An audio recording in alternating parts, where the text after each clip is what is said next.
Which one is my camera? My camera is that one?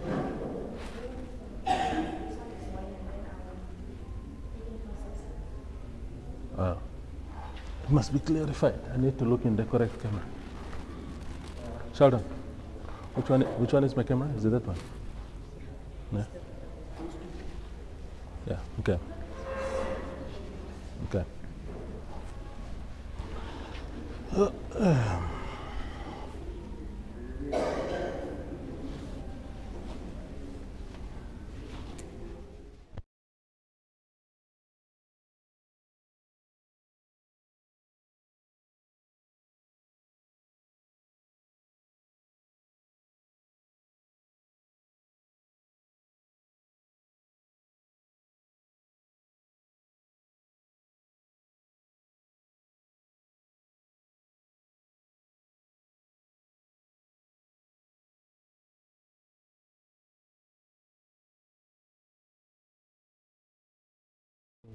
No, it's proper. Long time. Yeah. It's very crazy. Okay. Should we proceed? A very good evening to everybody who's watching from home, and also, of course, a very good evening to all our viewers, and thank you for joining us on this very important conversation in the Erongo region. We are not only thanking those that are coming to us from home, but also a very huge audience that we have here in the hall of the Immanuel Ruters Primary School in Fisherman, Walvis Bay. We are reflecting today on Erongo Region, and we're looking at the past 5 years of what has transpired in this region, and also the journey into the future. It is part of the conversations that we are having countrywide, from region to region, engaging leaders and the communities ahead of the November election, so that people can speak to their leaders, people can raise their issues, people can also commend their leaders where they have done well. And that is what we are doing tonight in Erongo region.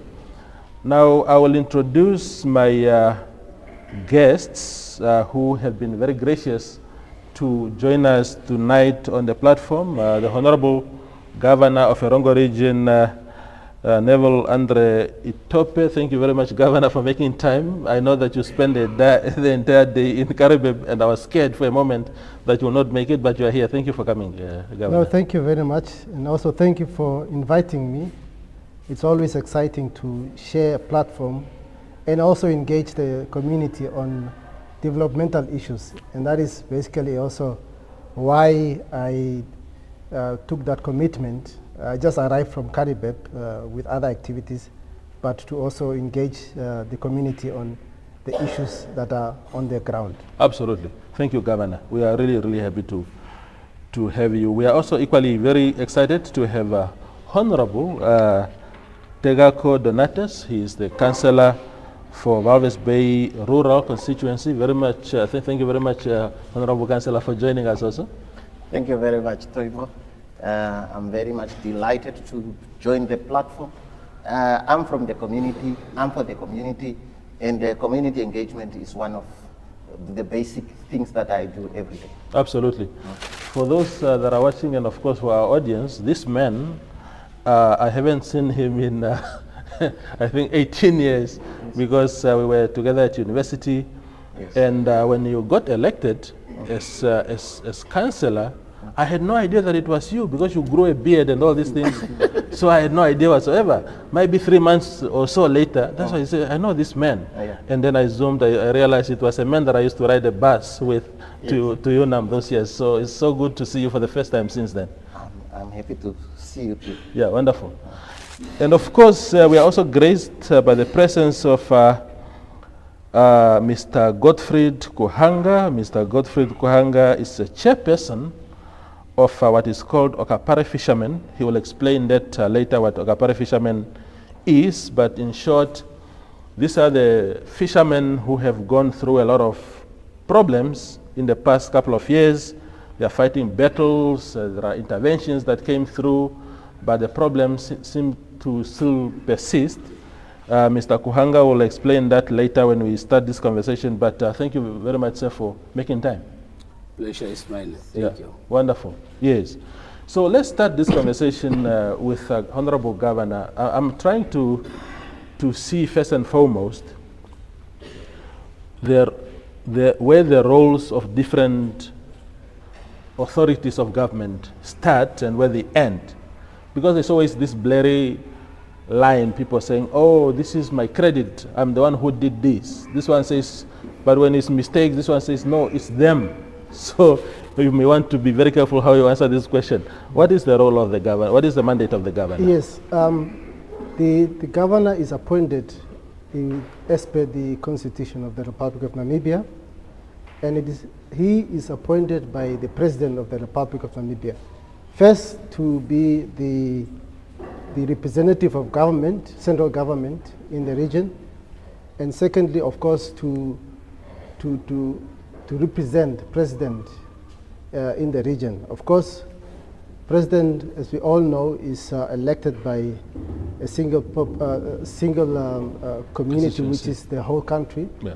And to be able to be at all region, he then or she then appoint the governors to sort of engage and ensure that issues that are raised in the regional government are elevated to central government. So that is basically to sort of also to address issues that are conflicting in the specific region, and also just to ensure that those issues are elevated to central government. Yes. And ensure that the implementation of central government projects are indeed progressing very well. So those are some of the functions of a governor. Wonderful. Mr. Donatus, what is your role as councillor? And I'm not talking about you specifically, just as a template of a councillor. What is your mandate? A regional councillor is a bridge between central government and the people. Mm-hmm. You are elected by the people within the constituency.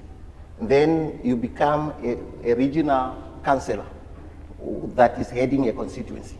So now, you now form part of what we call a regional council. A regional council is a group of regional councillors gathering at the headquarters of the region. Yeah. And there you are there trying to make life easier for the people that elected you. And also not only in your constituency, there are structures in the regional council. There is a chairperson, there is a management council, and then there's those that represent us at the national council. So issues of the region are being taken up to central government through those that are national council. Some of us are in the region. We are in the management of the region, managing the affair of the region, making sure that the life of the people become better and easier every day. Mm. So that is your role. And you are now in the community. The idea was planned for you to be the eyes and ears of the people, so that you take it up to the regional level, and from the regional level it goes now to the national level, until such time that also the office of the governor, who is here representing the president, also get to understand what is going on, and should there be conflict, then he comes in. But if there is no conflict, we are running this train, and then with the guidance here and there, that's what we are doing. Okay, no, please. I should also just commend the relationship within Erongo region. Yeah. It's quite conducive. If you look at quite a number of other regions where there is a diversion of political affiliation to form a regional government, it is quite difficult to work together. Yes. But I should say that I think the situation in Erongo region is different. It's quite conducive. It's quite, the relationship is very, very good. And I think that is because of the focus that people first, and other things come after that. But the priority is to ensure that our people are given the necessary services that they're supposed to be getting to them. So I just wanted to also signify that importance that we have in Erongo Region. Absolutely. No, thank you, Governor, for that. I think it's important for my viewers, in particular, I think that the audience here also, but it's important also to just differentiate that the point that the governor is making here is that he is from the ruling party SWAPO, appointed by the SWAPO president to be the governor of this region. Mr. Tegako Donatus here is, he was elected on the ticket of the Independent Patriots for Change. So the governor is essentially saying that even if they are coming from two different political parties, somehow they have found a way to cooperate for the sake of the people. So thank you for that clarity, Governor. Mr. Kuhanga, tell us, I want to make it just clear maybe from the beginning that the issue, I'm very, very happy that you have congregated so many people here. The conversation is not exclusively about your issues, but it's important because this issue has been persisting for so long.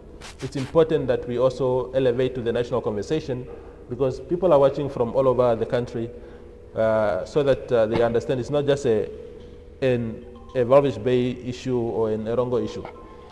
Tell us what Okapare Fisherman is. Who are these people? Yeah, thank you.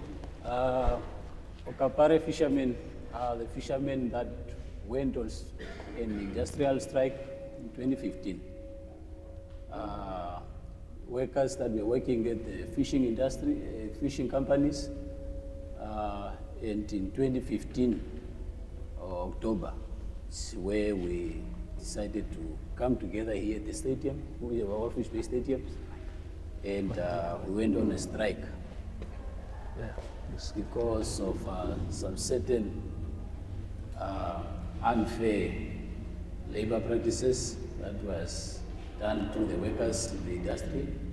The overtimes as per labor laws that were not apprehended by the companies, and many various factors that caused us to come in this industrial strike. So yes, we're stationed here at the Fisherman Stadium. This is where Okapare is actually we translated in Sherero Lushuapo, it's Okapare Stadium. Yes. So it's where we are gathering, so how we call ourselves Okapare Fisherman. Absolutely. Now I just have a follow-up question to you still. Mr. Kuhanga, you spoke about this thing originating from 2015. That is 9 years ago. Yes. Why are you guys still congregating at Okapare? Yeah. Firstly, when we came in this strike, our case, we engaged in the labor as a labor case. We filed it at the labor offices where the labor commissioner was spearheading this process. And our former union, that was that time Triple MC, under the umbrella of NANU, they were the one representing us. And they were filing these cases against us, but every time we just been informed that there were technical errors done by these leaders of us, until where they themselves, the non-law Triple MC, then we withdraw themselves from us. So after 2-3 years, we saw ourselves without any representative. And that time we were under the leadership of our former chairperson, who was Immanuel Ruters. So we went as far as filed this case to the civil court. So after some time, the case were never heard.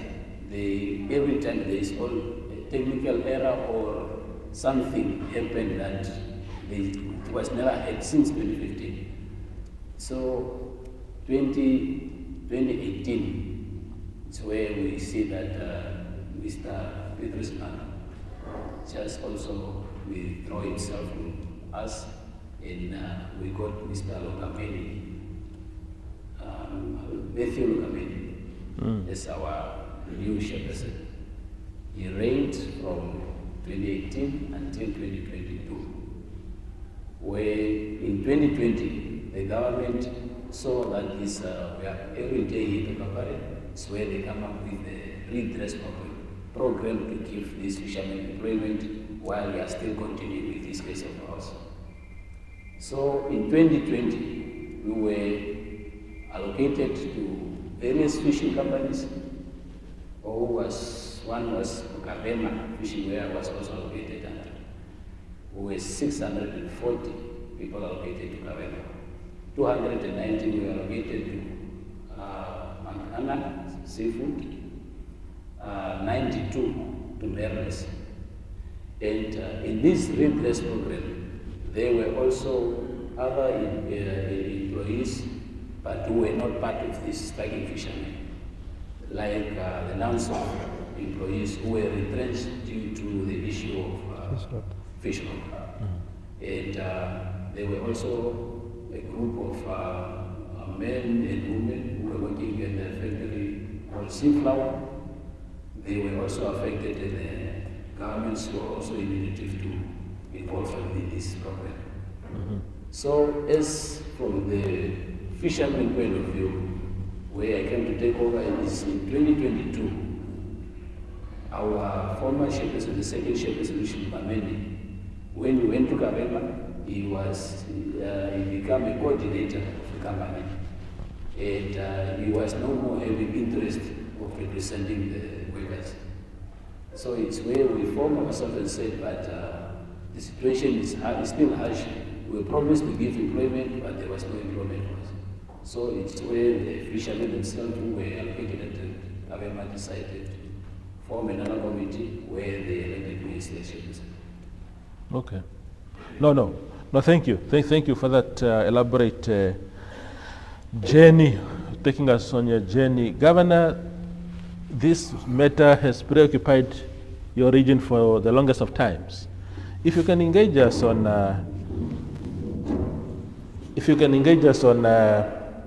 the steps that your office has taken, if ever, to resolve this matter and why it has taken so long, from government's perspective. Okay, thank you very much for the question. I don't know whether these two mics are conflicting each other. It's okay. Yeah. When we came into office in 2020, of course, the issue of the Okapare was already in the office of the governor with the previous.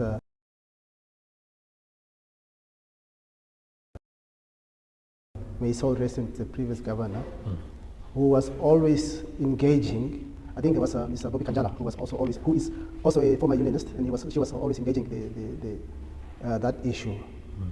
Now, upon our arrival or starting commencement in power or in the office, we then also engaged the leadership then, I think under Lungameni, where we sort of also trying to understand what is the issue of Okapare and how do can we engage to assist.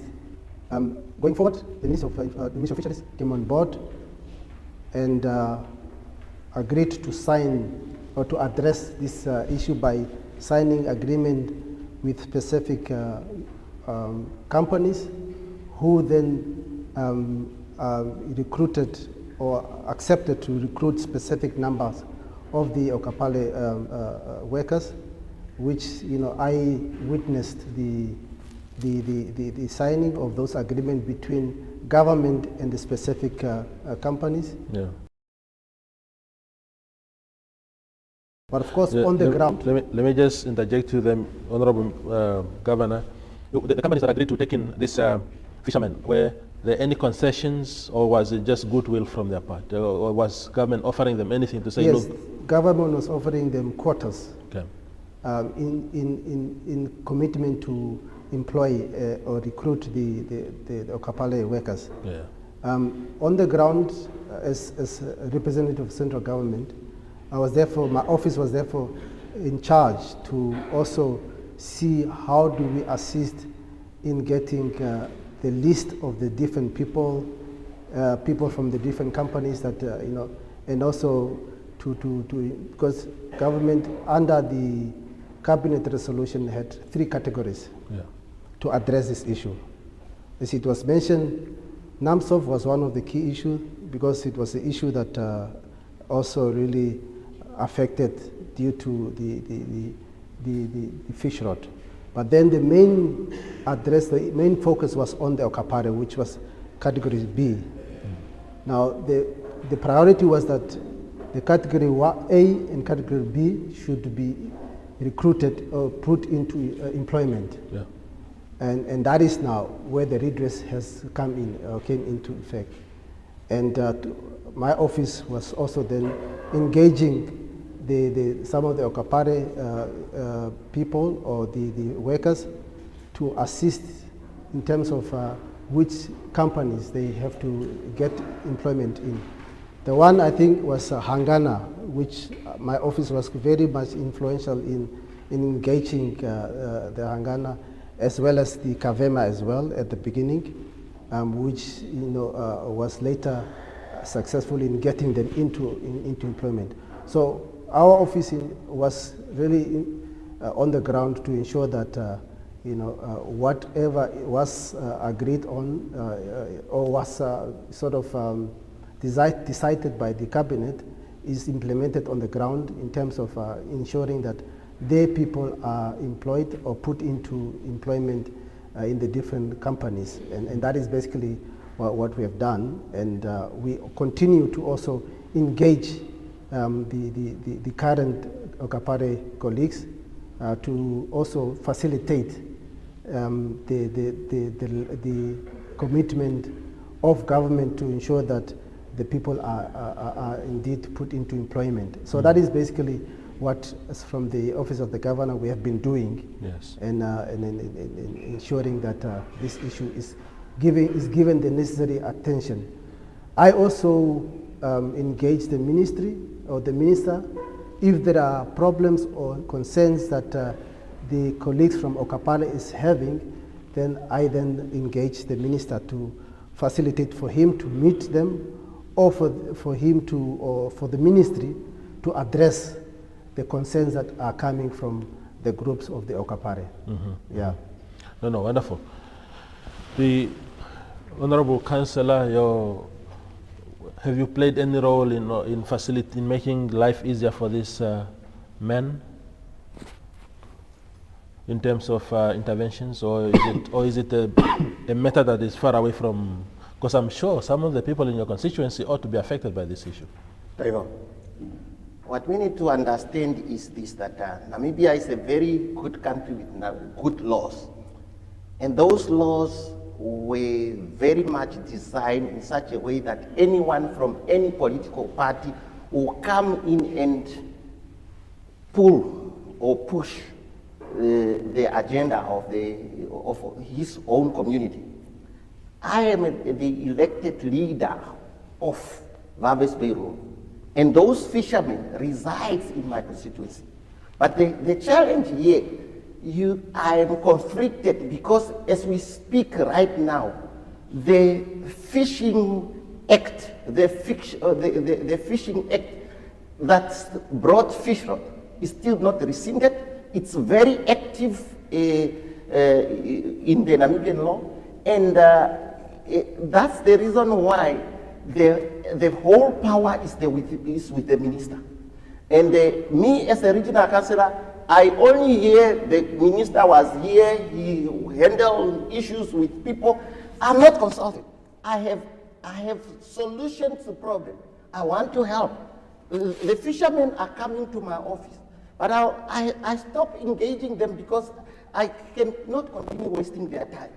But I can tell you, We have leaders that have taken oath to protect and defend the Namibian constitution and its law, but they are the very one breaking it. You as a regional councillor, you are the first face of government in your constituency. And then issues that need to be solved for your people, supposed to engage you. The Minister of Fishery only engaged me one time.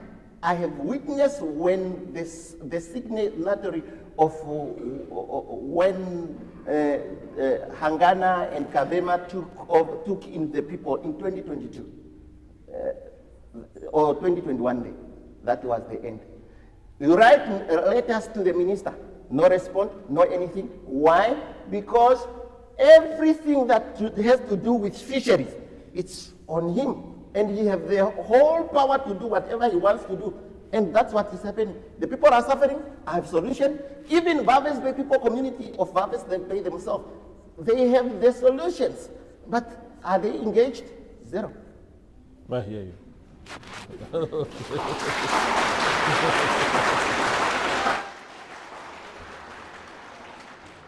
Thank you. Yeah, maybe give me that first. Thank you, Mr. Donatus. Mr. Guhanga, tell me where you think the problem is as far as where the solutions are supposed to come from is concerned. In other words, where are your solutions stuck? Which office is delaying, is keeping you in that cold office? I was there in the morning this morning when you congregated, and I saw different fishermen taking the stand and speaking out and talking about exploitation and all these things. Which office has the final solution for you, and how are you engaging that office? Yeah, thank you very much. Yeah, just before I answer your question, just to narrate a bit back. When we resigned in 2022 from Kavema, because of the employment for us that they promised in the agreement that they had signed with the government, we engaged a company called Walvis Fishing, where Walvis Fishing gave us a proposal, says that they can employ the whole 645 people. They are having 4 vessels. The government sent a Parliament investigating committee under the leadership of Honorable Secretary. They were here, investigated, wanted to find out how can 645 people reside on at the same time. Their finding report to us, yes, because they also engaged with Kavema management, and then they went to find out at Walu whether this proposal that they've issued is true. They are finding, I'm having it. It was clear that they must give all these people to Walu. Walu must be allocated a fishing right, because Walu was not a fishing right at that time, plus be allocated fishing quota. It's where the ribbon of this redress comes up, because the Minister of Fisheries reason was he don't want to allocate all these people to Walu, because if anything might happen in the future, then these people will lose jobs at the same time.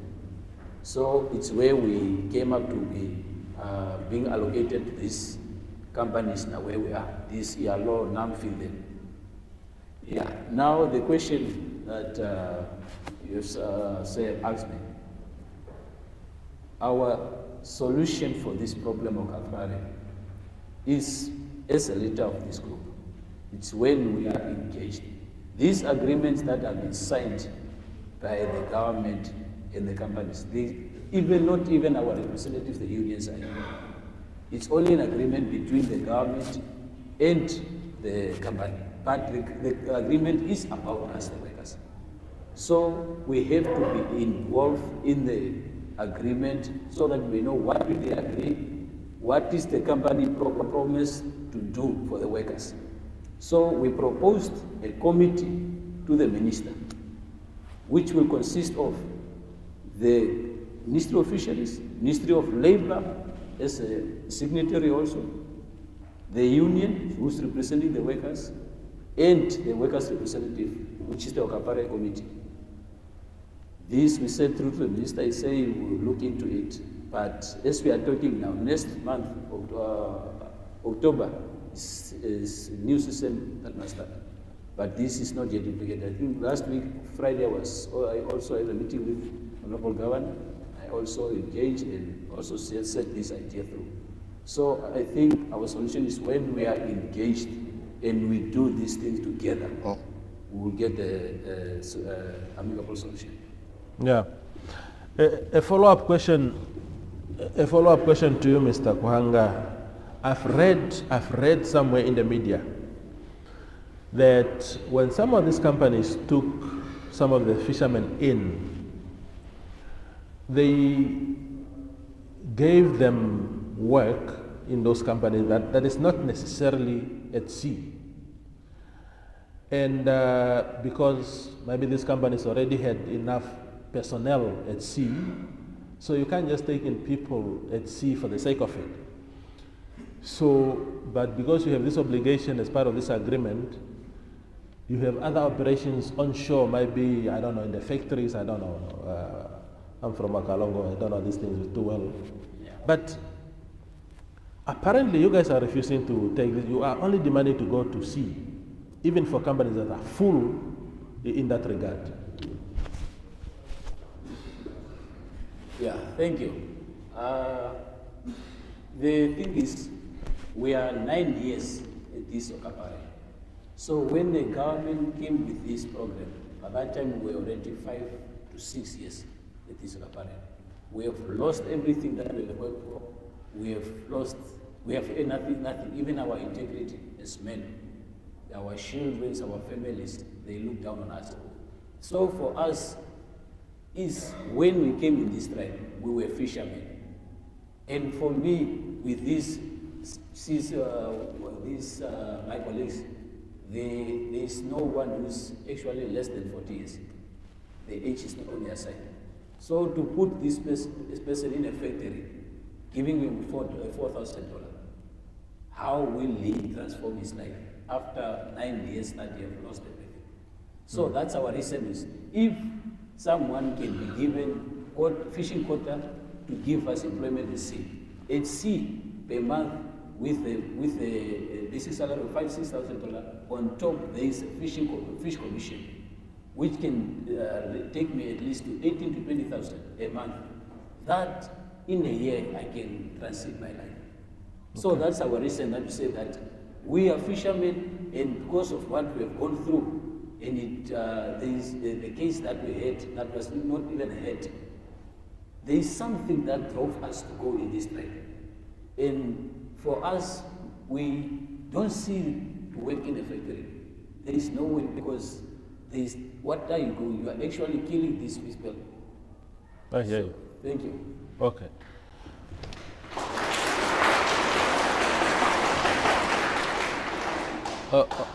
Honorable Governor, I see you are taking a lot of notes. Maybe I shouldn't even ask you questions, just respond to some of those issues.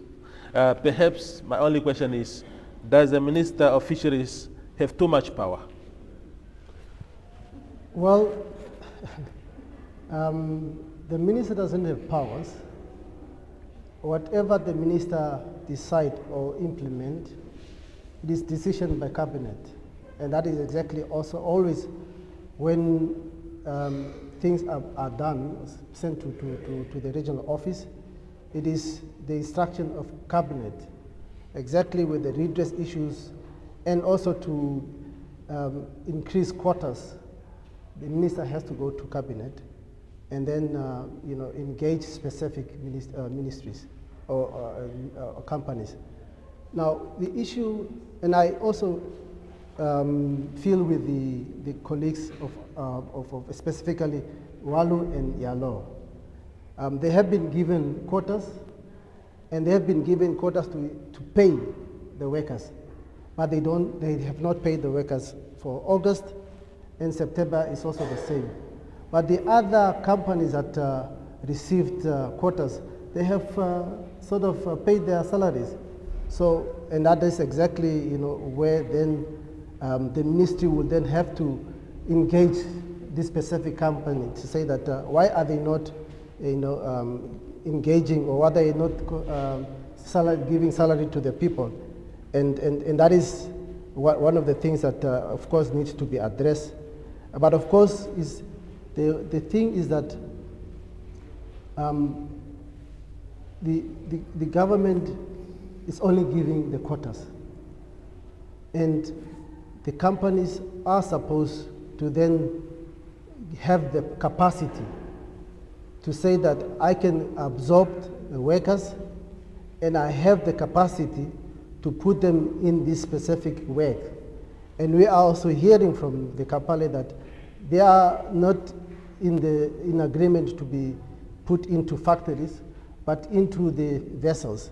And that is, I think, also an engagement that the unions must also engage and negotiate with the specific workers or companies. But I'm also happy that at least the Okapare have a recognized recognized body that is representing the people, and that is also one of the institutions that must engage the companies to say that okay, we don't want to have this specific salary, we want that salary in this specific job that you are offering for us in the company. So it is something that it is all parties must also be part of. I know when the minister was signing agreement with the company, they always invited the unions to witness in this signing of the agreement, and the engagement has always been also part of that engagement. And I think also the minister has always been ready, and of course with my office, to engage the affected communities or the affected people, so that some of the challenges that they are having are being shared and are also being considered when it comes to the implementation of the agreement that have been signed between the ministry and the companies that are supposed to employ them. So that is actually the bone of the contention, is that whatever is agreed upon, and the companies to implement, and also to ensure that they at least have a decent salary for the people. That is the issue that need to be interrogated. And I think recently, which I also mentioned to the colleagues last week when we had the meeting, because they wanted to meet the minister, and the minister is currently out of the country, and has promised or committed that once he's back, he will have a meeting with the colleagues to engage on the issues that they are now bringing up, to say that there are some companies that have capacity to employ them. Why can we not engage those other companies that have the capacity to therefore perhaps put them into vessels and so on? But also on the other side, you also need to understand that we have limited factories that have that capacity, and we also have limited companies that also have the vessels that can put this unemployed the workers onto those vessels. And therefore that is also the engagement that the group and the minister should have, to see how do they address some of those challenges that are faced by the ministry. And also, when government signed the agreement, the issue of monitoring what is in the agreement, whether it is being effectively implemented, that also is therefore a responsibility of the union that is representing the specific groups, so that and also one of the other issues that we are facing, or what we are hearing, is that the people that are recruited under the redress program, when they are put into a specific company, they are not treated the same as the other workers that are already there. And these are some of the challenges that they are complaining, that they also need to have an equal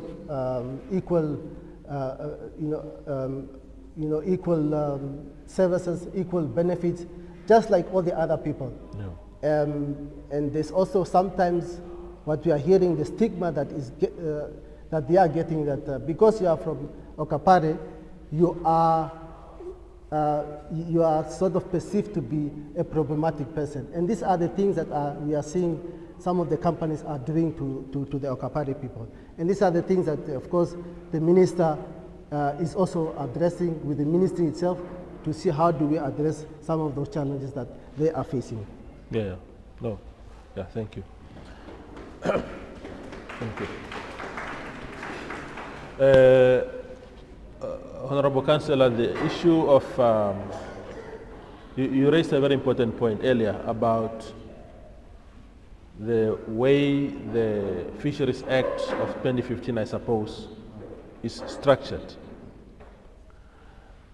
Do you think that it's correct for a country, because we are told that the Act came into place as a result of this obsession by some government officials at the time to have the sole mandate to decide who gets what quotas and what not. Because there were companies whose quotas were taken away or fishing rights were taken away. They took the minister to court, they won, and then the minister seemed to have found another way to make sure that he will simply play around with the act so that he continued to do what he wanted to do in the first place. That is the allegation. Do you think it's correct to have one person in the name of a minister, whoever that is, having the sole mandate? I heard what the governor said, to say cabinet essentially decides. But the act really says the minister is the one mandated to do that. Our entire sea, our entire ocean is dictated by one person only. What are your thoughts on that? That is the mother of all the problem. The mother of all the problem is us, the whole country, including the president of this country, rely on one person. Be it's Tegako tomorrow, be it never, be it is the current one or the other one that is in prison. So we cannot allow a whole country to be at the mercy of one individual. And that's how the act is. And the arrogancy that comes with that act is the reason why the Minister of Fishery in Namibia does not have any regard of a regional councillor. He doesn't. You write letters. You write letters that he will not respond. You talk to him, he will not. He will just try to find a way of get away of it. And you only hear now the way I am here, seated like this. That's how I am. This is now the minister. This is the fisherman. The minister, when he comes here, he deals with Neville, the governor, honorable governor here. And then him and the honorable governor, they go and meet the fishermen here. Then they do their thing. I was not involved. I don't know what is going on. Then the next day, my whole office is full of fishermen. They want answers of things that the minister have done here. I was not involved. And I can tell you, as we speak right now, we Namibians, we are in a much trouble than the one we are in. Because who is monitoring that fish rot number 1 and number 2 is no longer not graduating to fish rot number 5?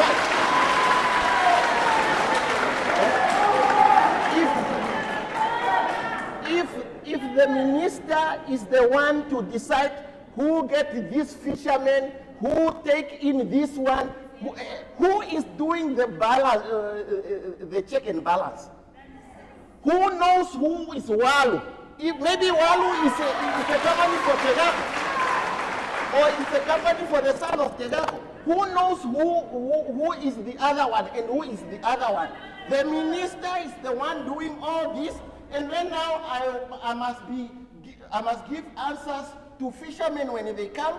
They are not paid. I'm not sleeping. They are calling every night. Honorable Donatus, we did not receive our salary for last month. We did not do what? But I don't know the lady or whoever, the owner of the company, that they were taken in. But the constitution is very clear. So the minister, him on ground, supposed to work with me. He chose not to work with me. Now what can I do? I have answers. I have consulted. But how do I put up something? If you write a letter proposing of something, that the next month you will hear the minister was here with the minister of Labor. They were trying to implement something that you wrote in the letter, trying to steal your idea. Then the idea will fail tomorrow because they are not negotiators. So, Toimo, if I want to be talking about issues of the Erongo region, as a regional councillor, I don't have the power to regulate fishing industry. That whole power is not even with the president, it's with the minister. So if you want answers, I want to be engaged on the development of Erongo as a whole, Walvis Bay rural constituency. Because the issue of the fishermen, even the governor can try to smooth talk and say something here for the sake of unity and so on. But I can tell you, the guy called a minister of fishery has got the more power, and he's the only one that is doing whatever he wants to do. And until such time that that law is rescinded. But as we speak, SWAPO is very happy with the same law.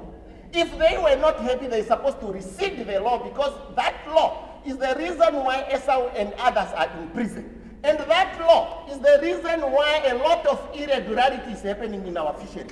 And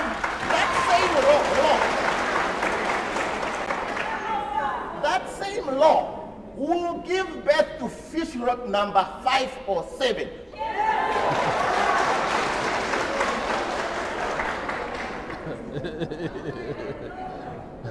Okay. Yeah. I think. Yeah. Yeah. I think it's only fair. Is it working? Yeah. Let's talk together. I think it's only fair, Governor, that I give you a chance quickly again to respond to that. Now he's saying you leaders of SWAPO are happy with the status quo. You are happy with the way the legislation is, knowing, even when you know that this is the very legislation that brought your comrades a lot of problems. I think first, let's differentiate things. I don't think we came here for political parties. I think we were invited here to address developmental issues and not to come and engage on political party issues. And that is also one thing that we also need to be very careful, because this issue is a social issue, not a political party issue. And that, when we talk of laws, it's a law that is introduced or made possible by the government, by the parliament, which has all different, it's institutions of all of us. And if there is small challenges that we have in a specific law, there is institutions that we need to engage to sort of say that let us address this specific issue in that law. Government or the parliament always has participatory platforms where they come and consult the public on specific laws. And those are the platforms when we always invite people to come and engage and change whatever they think that on the ground this specific law is not working. And that is also where we are saying that whenever there are some of these platforms that we are invited by the parliament, they always have oversight functions that they come. We also have councillors in the region that represent our region at the National Council. And these are also people that we say that as a party or as a person who is representing the region, we have these specific issues that are affecting our people in the region. We want you to go and place it in the council and let that law be sort of challenged at the National Council.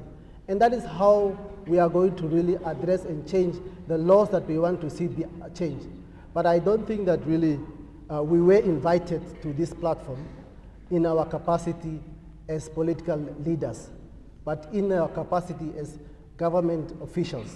Yeah. If I was informed that there's going to be an engagement on political affiliations, I would have prepared and come with all those as a political party member. Yeah. But here I'm a governor representing the whole region and all the people, be it whether you are from party A, party B.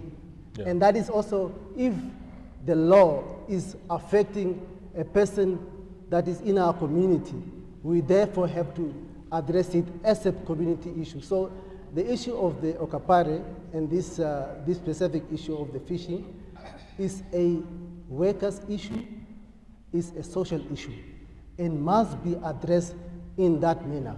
Absolutely. Yes. Thank you. Thank you, Governor, for guiding us again. It's very difficult at this point in time of the year and in the season that we are in to steer 100% off politics, especially when we want our leaders to account also. For example, the next question, and I'm sorry, Mr. Kuhanga, because now I might be going into other things that are not very much about Okapare fishermen, but bear with me while I talk to my two leaders here. For example, we know, Mr. Councillor Donatus, that there's a lot of crime going on right now in this community. There are things stabbed. I receive a police crime report every Sunday. The media receive it on every Sunday. And the amount of crime that happens in this region right now is enormous. And some people try to say, no, the current leadership of the town is failing the residents as far as it's failing to protect citizens. Then some of the leaders right now are saying, yo, but you see, we don't control the police. The police is not with us as a party. So somebody must account here. Give us your answer. Yes. Crime is a very serious issue, and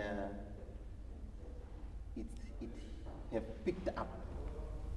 And what are the causes of crime? The challenge we have is a lot of unemployment. COVID caused us a lot of people to be laid off. Household and these other fishermen that still struggling with Okapare issues, they are household owners. And in those houses, there are kids that were in school. Some have dropped out of school, some because of money. The father can no longer pay NIMT. The father can no longer allow the child to be in Windhoek, for him to go to UNAM or IUM or NAST.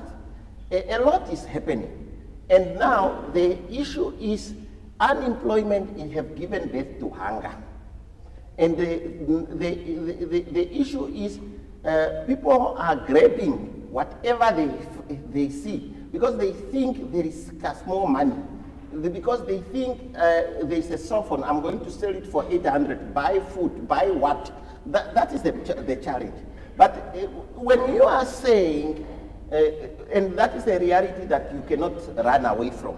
But when we are saying the leadership is not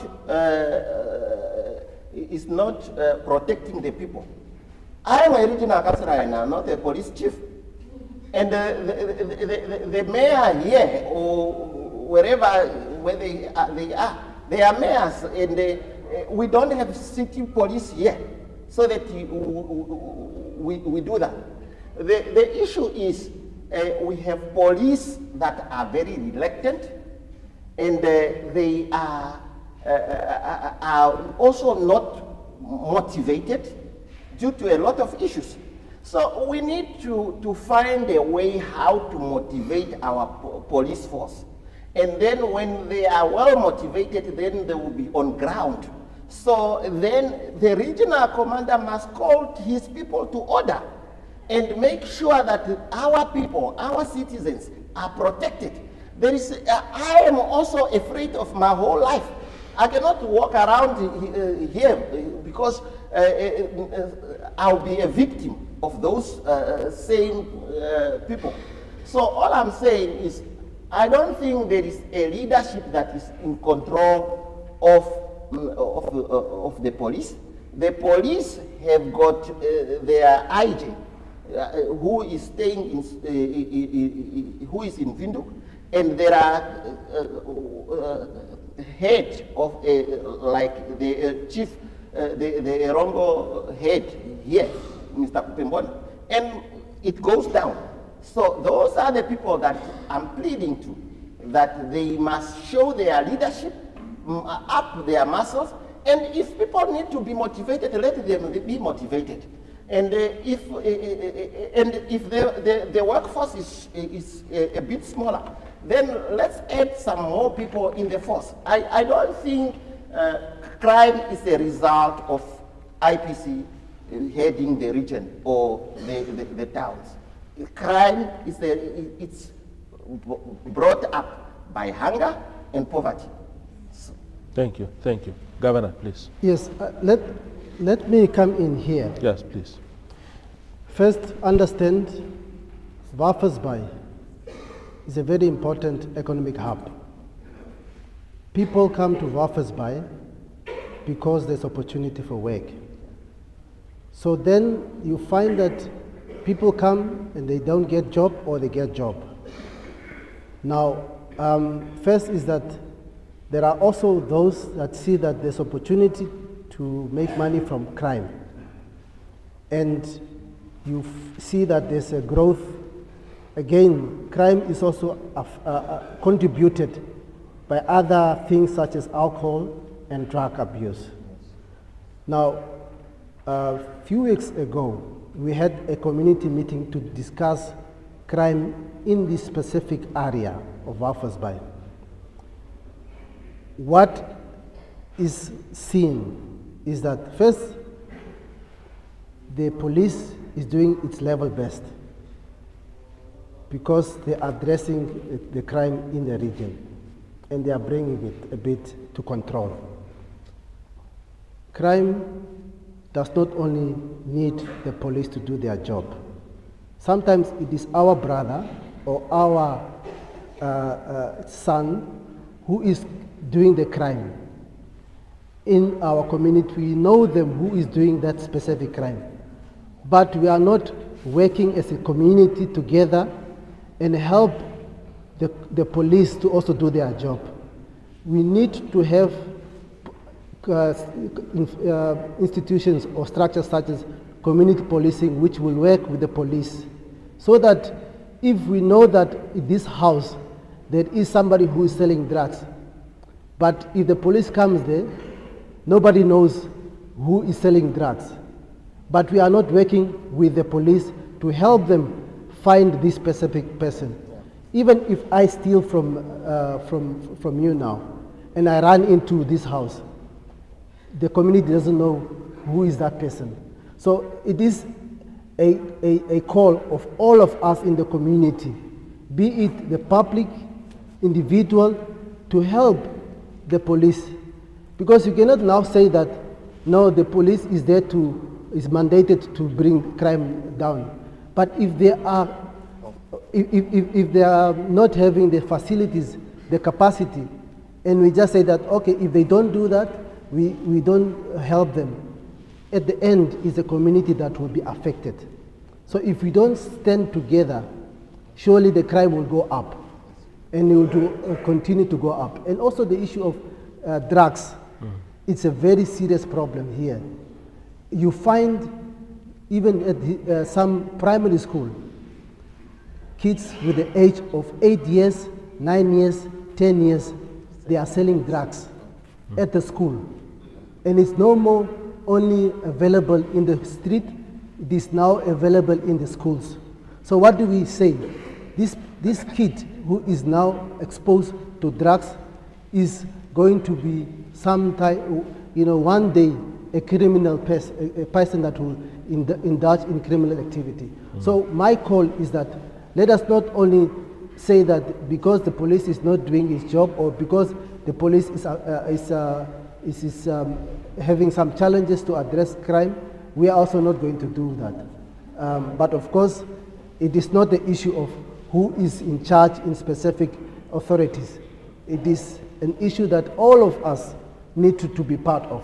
So, and that is how we really can address the crime in Walvis Bay and the country at large.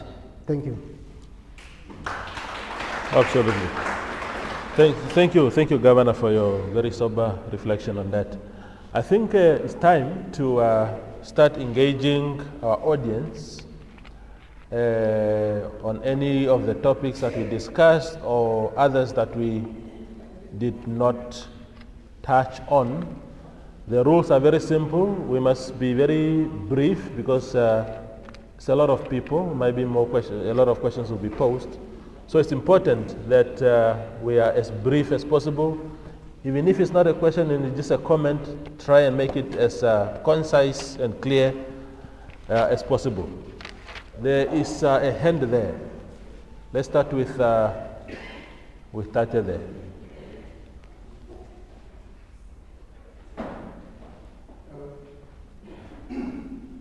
Good evening. Good evening, the audience. Good evening, Honorable, and all the colleagues on our discussion tonight. We really appreciate for as leaders come out and create such a platform. I'm speaking from the point of a union position. We are having a problem. The problem is that during the allocation of the quotas, there was only the Minister of Fishery, Minister of Labor, and any entity that has been allocated quotas. And the unions, they were not invited. But at the end of the day, unions should be the one to come out and negotiate. Point number one, by the time the company apply to be allocated quotas, they have indicated the benefit that they are going to give to the employees. There is a contract or the agreement between the tripartite bodies that exclude the union. Now, coming in and ask the agreement that is between the government, which is now Ministry of Fishery, Labor, and the entity, you will be told that agreement is between the three parties. It does not include the union. Now, my question is, if the entity have applied quotas to be allocated, and they have indicated as such that these are the benefits that we are going to give to our people that are going to be employed by us. But at the end of the day, what they have promised to the government It's not what they are doing on the ground. And that's become a problem. Point number 2, there are allocation of quotas to some entities, but at the end of the day, you don't even know who are the board of directors of that entity. They disappear. Now, in our discussion of tonight, it's very good, we can talk, but who is having the right answer? That will be only possible if we have to invite the minister himself to come down and have the same discussions, and then the audience to ask questions, and then for him to answer. For us today, we can talk, we can listen. Probably our honorable there can carry the message to the minister, and then probably they can get the right answer, and I will be great to hear what we discussed today. It's been shared with the minister, and the minister should come down and give clear answers as to what is happening exactly. Colleagues, we have, I understand that there are companies like Avema that we allocated quotas. But at the end of the day, these people here, they are not working for Kavema. Kavema hire another entity to employ people, but their quotas were allocated to Kavema. For what reason? So, now, it's an example with Kavema. They have been allocated quotas to employ Okapare people so that they can give them a decent work with benefit. But since 2020, they have employed people from Norway, and they left out people from Okapare. What was the reason for the government to allocate quotas to such entities, but at the end of the day, these people, they are just knocking on our door each and every time and every day? Now, you ask a question, colleague, you were given a task to fulfill. These are the people that you need to employ before you employ any other person from outside. My question is, can you just give me a list of how many people that you have employed since 2020 up to date? For me to understand, because if I'm having now 150 or 200 or 300 people that are sitting home without work, and you are employing people from outside, the person just being called from the north or wherever, tomorrow is at sea, but you are not taking responsible of these people that you get the quotas from the government to give decent work for these people. The answer is very simple. You find us having quotas, and it will not block us to recruit our families. Where are they going to, who's going to recruit them? But what is the purpose of getting quotas? So seriously, on a serious note, I will appreciate if we get the same panel where the Honorable Minister is being called in. We have a lot of questions that we are not going to finish today. Thank you very much.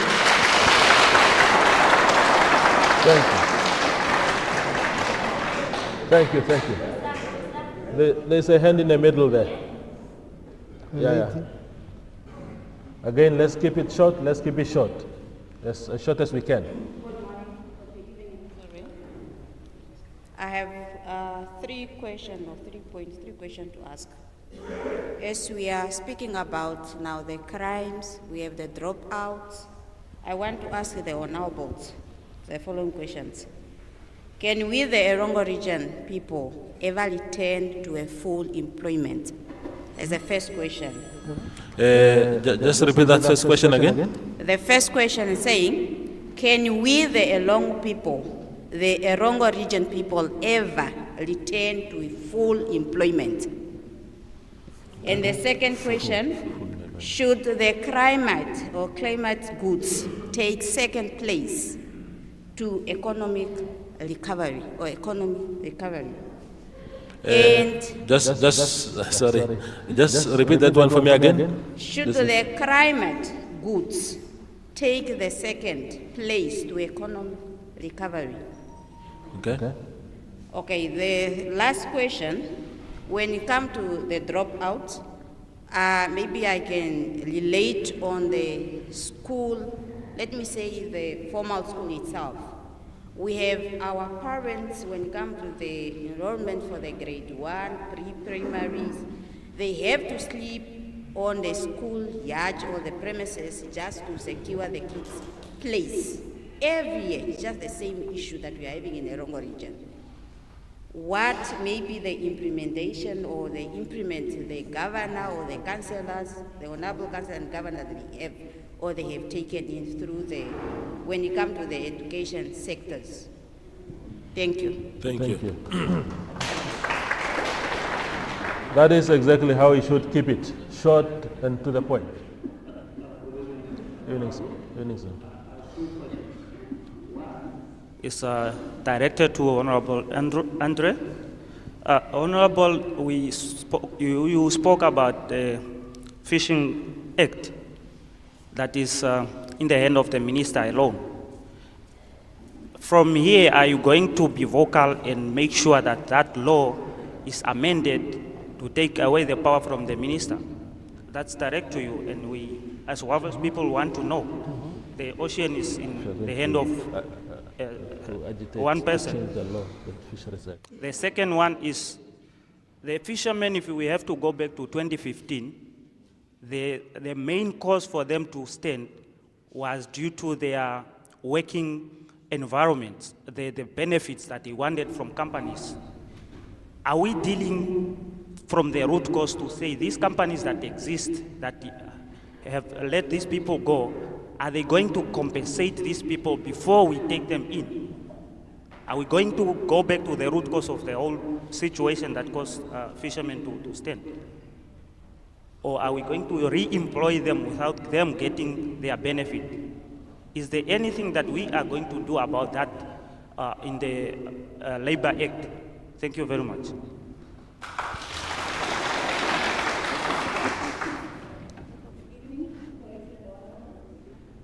I'm currently employed by Trillion Investment through the redressing program. We were employed by Seaflower, and from the fish road we were terminated. Our contract has been terminated.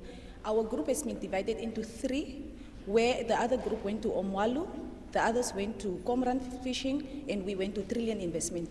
Comran Fishing started with $21. Omwalu Fishing started with 23. When it came to us, it was $11, whereby the union have to went to negotiate. We declined, we refused to sign our contracts, but we were told that we will go on street, and we didn't have a choice but to sign, because it was almost month end and we don't have any income and so forth. So we signed. We were home before with the redressing program. We were paid $3,700 at home. Fine, we signed the contract. We started with $11. From $11, we signed the contract of $12. From $12, we signed the contract of $13.85. From $13.85, currently we are at $15. We tried to negotiate with our company, but they don't want to reach out to our demands, saying that, saying that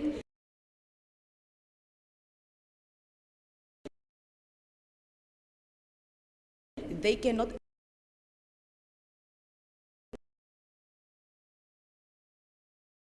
afford us. My question to the minister is, what was the proposal of the company? Why did they give a quota to the company that cannot afford to our vessel? They were having West not having fishing rights. How did they come up with Trillion Investment to get the quota? Why did they employ us if they cannot afford us? The facility is too small. We are almost 100 and something people. First of all, their company can only accommodate almost, let me say, 60 to 70 people.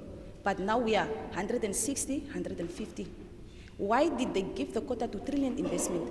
Yet, they don't want to terminate the contract with Trillion Investment. Thank you very much. Thank you very much for the opportunity. I'm Nelson Kalangula. I'm a resident of Erongo. I always like to approach a situation from the roots, because we have a problem of approaching it from cutting the base. Then the problem still persists. What is the problem when we talk about crime? Are we looking at the root cause analysis of crime? We got an education system that we are not looking at.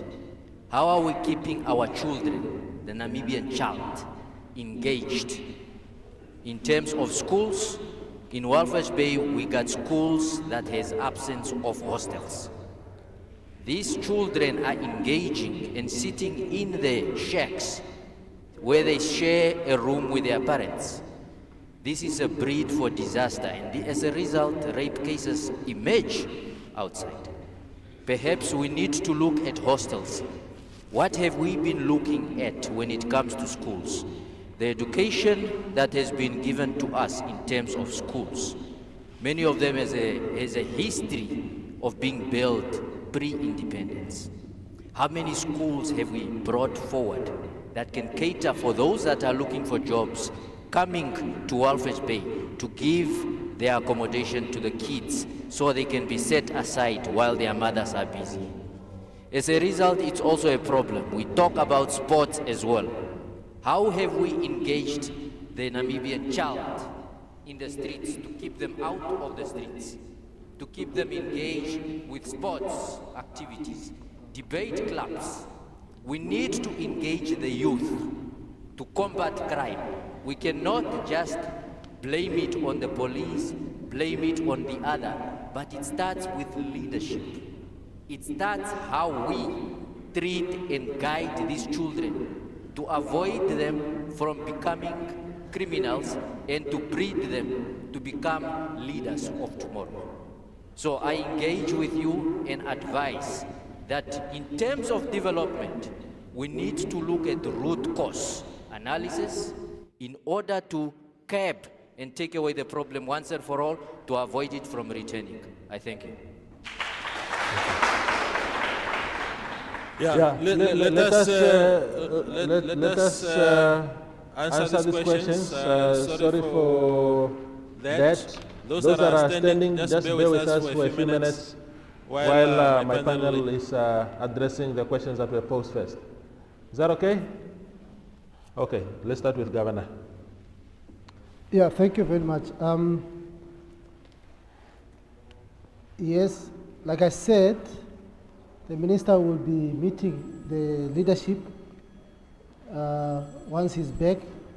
And I think some of the challenges that you are mentioning in terms of unions or companies that do not comply with the agreement that have been signed, and companies, and I was also mentioned it before, that companies that do not have the capacity that to sort of give employment to the workers, and those are the things that we also were engaging in discussing with Kohanga in my office, which of course will also be addressed in our meeting with the minister. West Hook, we had a meeting last week with West Hook. Basically, our office was also intervening in the situation at West Hook to see how can we address the issue. We found out that indeed they have come to a stalemate. There's no agreement between the two, the management and the workers. And we have engaged or encouraged the union to go back to the workers and get a clarity on the workers, how and what exactly they can address the issue, so that the union, because they were dealing with the local leadership. Now the leadership from the national level came down to intervene, to speak to the workers, and then also speak to the management to see whether the management can sort of agree on a middle ground. So that issue, we are addressing it, or we have engaged with the colleagues and the management, which surely my office is still having that attention to address it. The issue of employment, full employment, economic recovery, I think Erongo Region, we are starting to see that it's the industry or the sector is diversifying. We only used to see fishing as an employment sector in Erongo Region, or specifically in Walvis Bay. But now we are seeing logistics also growing, When you see that the roads that are being constructed to allow more trucks to come into the port of Walvis Bay, is to ensure that we have more employment in this site. We are also seeing mining companies that are reopening. About 4 mines are reopening that were under care and maintenance for about 7 years. And that also is going to address the employment. We also are seeing that there are new mines that are coming up. Namibia is the 3rd largest producer of uranium. And we also see that more uranium mines are opening up. We're also seeing gold mine, Osino, which is also opening up. These are some of the things that we are seeing in terms of recovery of the economy.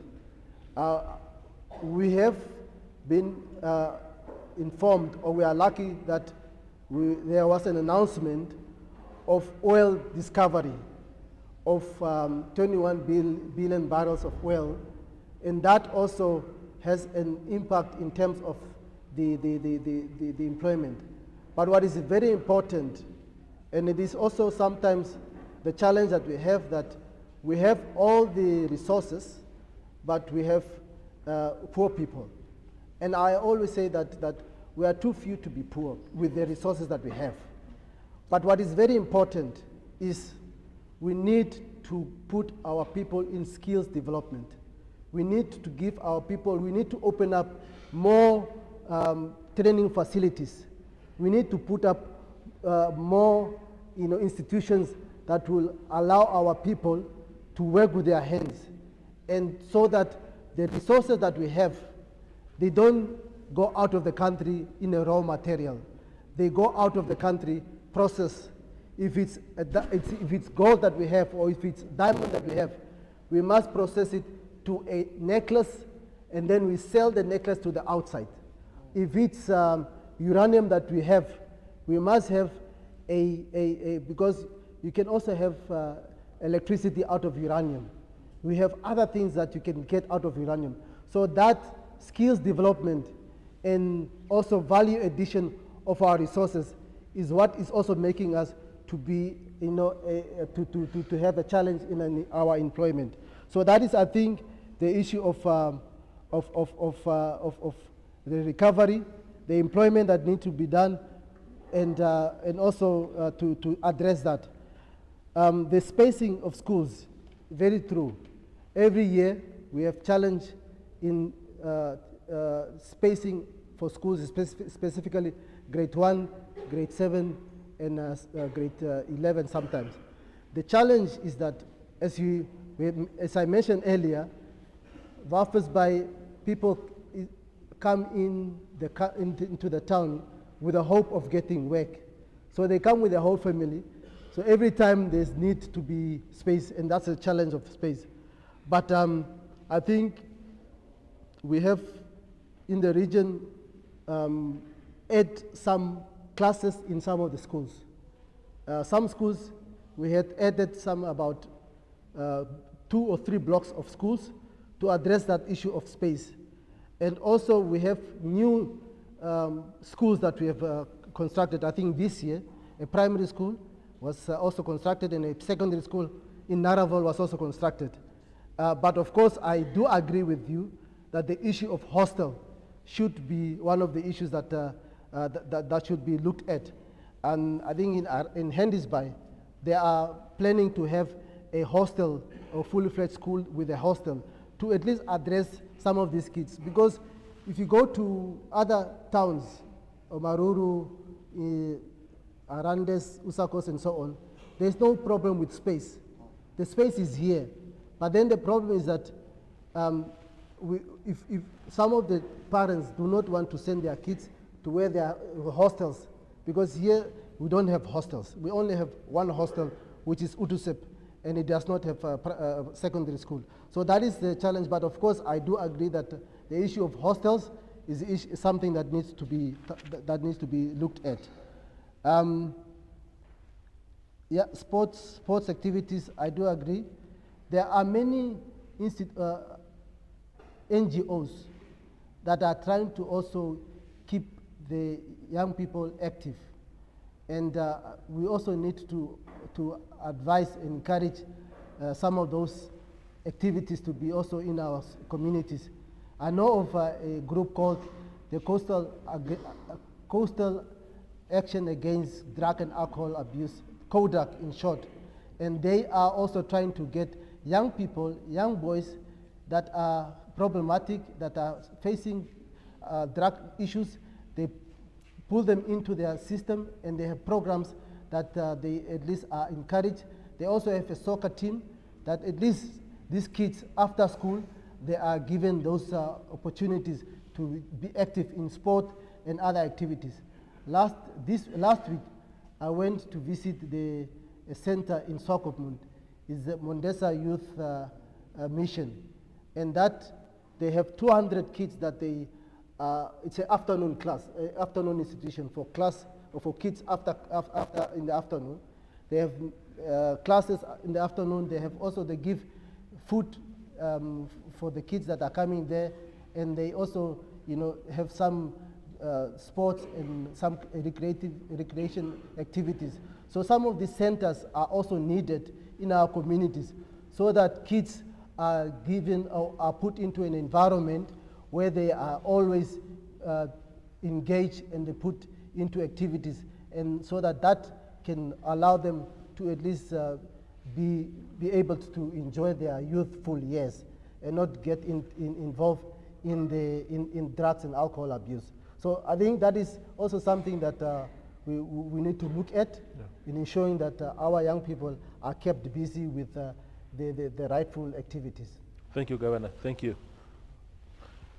No, please, do you have anything to say to anything that has been raised? Yes, thank you for what the Honorable Governor is saying. The issue of Erongo, it pains me for us in Erongo to continue looking like Oshana. Oshana that has got nothing to offer, zero. We have everything, uranium, copper, lithium, everything we have here. But are we getting a fair share as Erongo from all the mines, from all the fishing factories, and those that have got rights to those natural resources that we have? I think we need a radical change and approach to laws so that Erongo first benefit from the resources that we have. We cannot be at the mercy of other regions while everything is coming from here. So the issue of schools, the issue of hostels, the issue of clinics, education, we were not supposed to be struggling with all these things. We need a law that addresses that. Things that are coming from, I know that the natural resources belongs to all of us, irrespective whether you are from the other corner and the other corner. But honestly, if you go to Oranjemund, you know that yes, here they produce diamond. So when you come to Erongo, it must also show that here it's a hub of all the economic activity. And these people that owns our resources must be put to task so that they build schools, build hostels that we need, and engage our children with sport activities. I want to hear that Tunako or Hangana is having an engagement with those that are doing hockey. The other one is with those that are doing soccer. And then we have Rosing Uranium is busy building a regional hospital or even a hostel that we want here. But we are very much comfortable. We have these people. They take everything from us and maybe develop their own country, and here we are. Yeah. So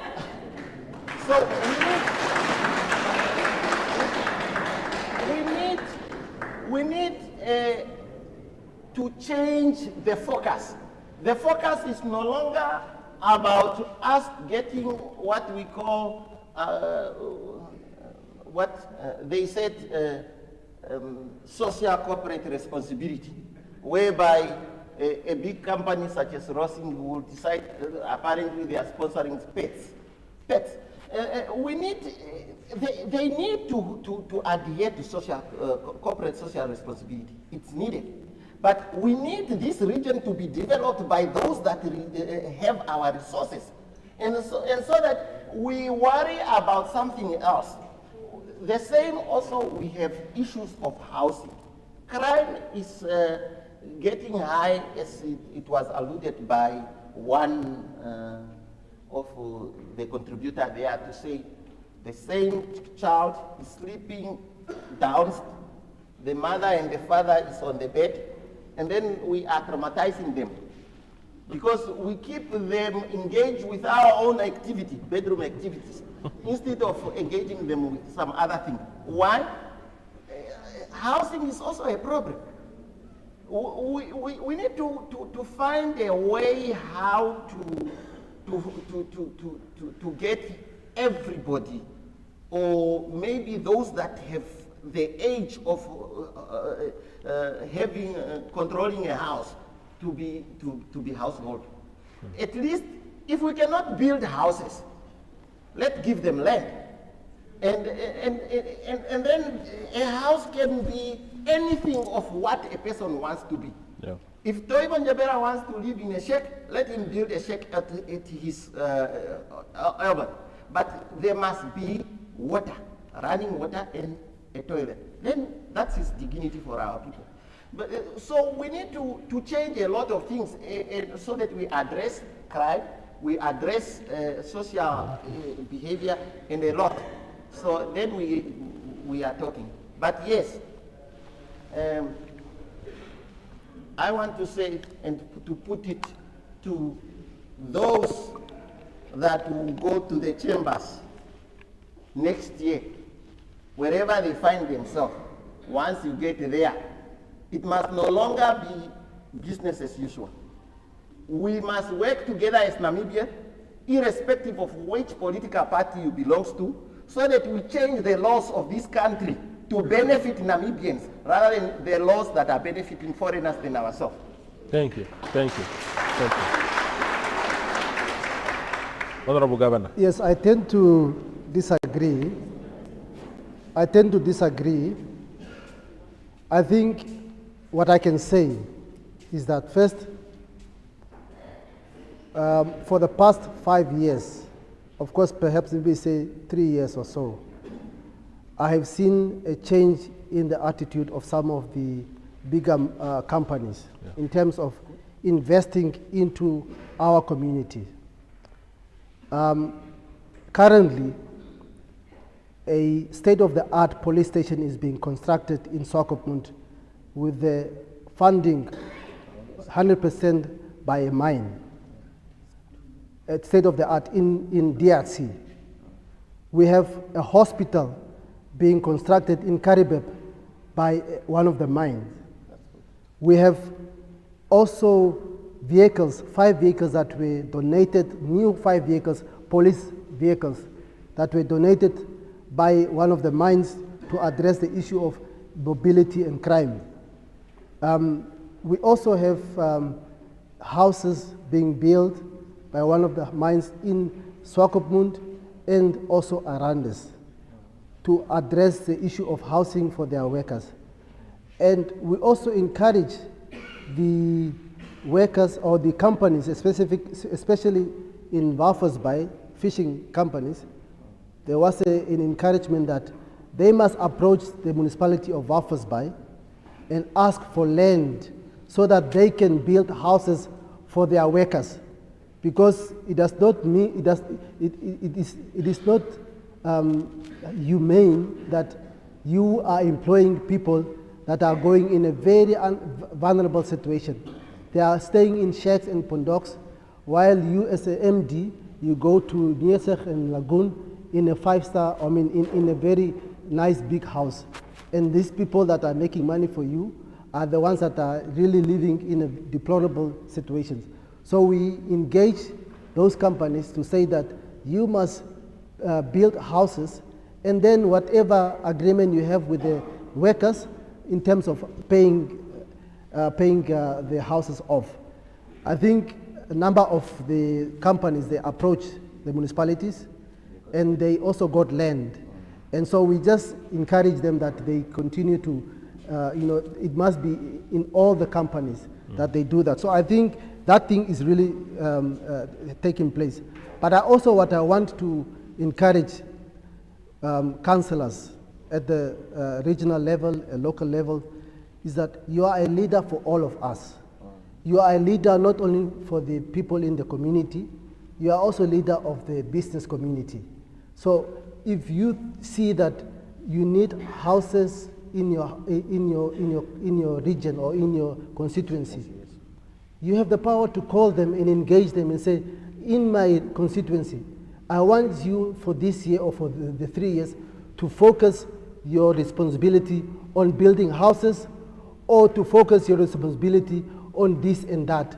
That engagement, I think we must encourage that leaders also get in touch with the business community, so that there's that joint or that unity of working together and investing in our communities. Thank you very much. Mr. Kwanga, is there anything that you want to say, or briefly, or can I go for the second round? Yeah, maybe. Yeah, briefly. It's something. Yeah. Yeah, thank you. My tax actually is, I'm here to represent my people. Yes. But as a resident of the region also, I think what I have to bring also through to my little, who I'm also a panelist, is the situation of the fire. See, this, I will still speak on behalf of the fishermen, that because of the situation that we went through, we found ourselves that most of these people, they are the one living in this Twalo Loka. And it's where these fires are taking place. So this issue of ghetto spending down, it's a very serious issue in this Erongo region, mostly Walvis Bay. And the other thing that I want to bring to the attention is, since these fishermen went on strike 2015, the economy level of our town, Walvis Bay, seriously went down. Business people themselves can attach to this, that this was fishermen that contributed to the economy of this town. So I think that by that, they need to rethink of how amicably they can solve their problem. And a simple, just a very simple thing, to eat fish here in Walvis Bay, it's so expensive. But we are in a town that is producing fish. So we must take all this. Is where I also agree with my honorable that we must re-look into this, all these laws. Thank you. Yeah. Thank you, thank you. We will give, I think we will only take, in the interest of time, I think 3 people. I have to apologize in advance. Those that stood there before, just starting with Tate there, we'll start with him. But before that, I just wanted to also to say that the issue of Governor, I find it very deceptive that companies, because you as a government have tried your best to incorporate these people into entities. You came up with a formula and say, look, whoever is willing to take up our people into fishing again, we are going to give them fishing quotas. And they came, they put up their hands. Once the contract was signed, they started playing games. And I think government, for me, as the owner of those quotas, government must act against those companies and say, you either do what we told you or we return back our fishing quotas. I thought I should make that point. We go with Tate, yes.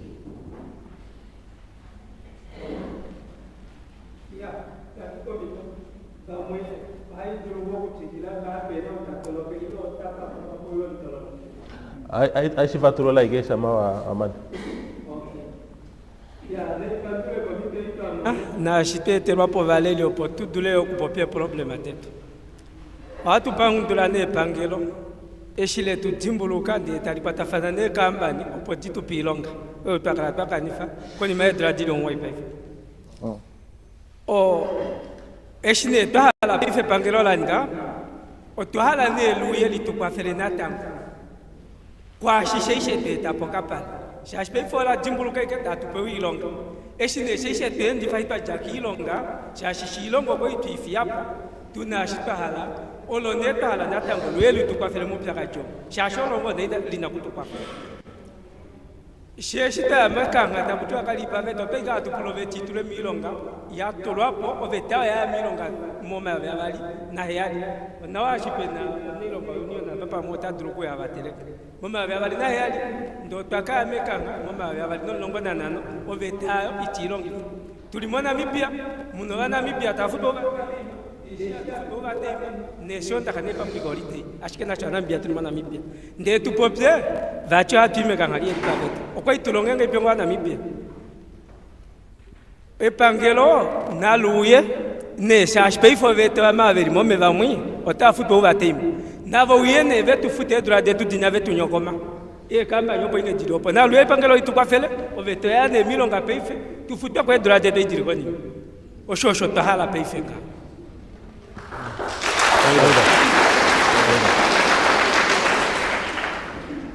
o shashingengo wapima wahanga pondilo topi tete vimbwino tameka kudimo to tale kucho shiko sheto ndilo oputa meke na kudim nonge ngino tala na wapea na vuye moshiponga shashi watameke to dimi mboli okuto dirile okokuna sheti vundilo oshosho sheshi na kutala tete pangelo na tangu ina tulipe buka ko pediterera ngoli tale popo oponda japo wahatu yane ketungonga shino shilongo tashitungwanga otudite ko shili anu ngashi batonge fikola na shiki o ngengo watalo moya jeskola di hapom ndoku ikengo esho shilongo sha manguluka ke dilo milongo na tunasha peifu e fikola idatungwa ke pangelo ta dende ta dingi e pangelo ta lende ta liningilisho no kutunge fikola na shike kakele eskola di aprili ni miya popo mwenaike e pangelo la pungwa kutunga ini mayaloveni njadini kutumbula manga iti turu kukombege mepe mumwaka nando mbelo ike agava na yoven neno wihanga pe Mungu la shingoto choko cho ala kombelo agana tuko kutowe kwista kaya penya kaipu ya tembu kavaji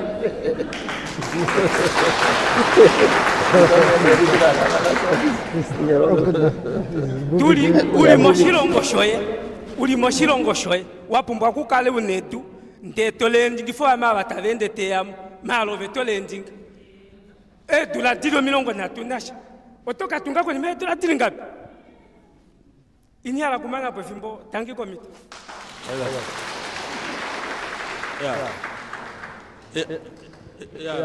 Before my brother poses his question, I just want to translate quickly because I'll forget.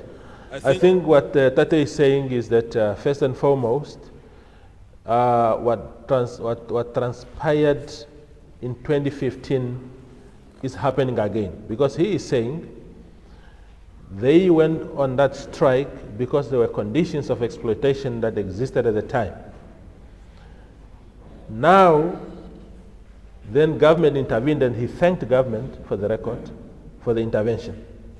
But he says government only worked with them until the doorsteps of these entities, then they went in, only to find the same conditions that took them into the streets in 2015 reoccurring to them again. So he basically is saying that those conditions are still persisting. So you take them back to these companies, but the exploitation is still continuing, and they have a problem with that. And he's also saying that they actually must be paid for the years that they have worked without overtime when it was legal to do so. They were required, the employers were required to pay them, and they went for so long without getting paid, and they are demanding that that which was robbed from them illegally must be refunded to them. The second point he made, the second point was about schools. He is saying the private sector is building more schools now lately than government itself. And he finds that to be very, very dangerous. He's saying that if because I suppose he's also looking at it from a cost point of view.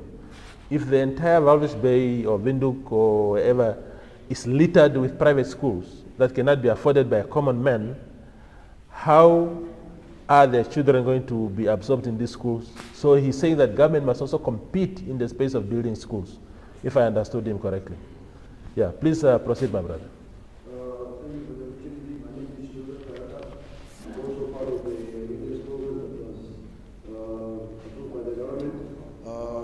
Actually want to say is that mainly Erongo Region, let me say the sector that is contributing to the economy of Erongo Region mostly is the mining and the fishing industry. So, but then you find that the fishing industry is underpaying the employees. But comparing to other countries, like me say for example, South Africa is the employees in South Africa that are working in the fishing industry are getting better wages than the employees here in Namibia that are working in the fishing industry.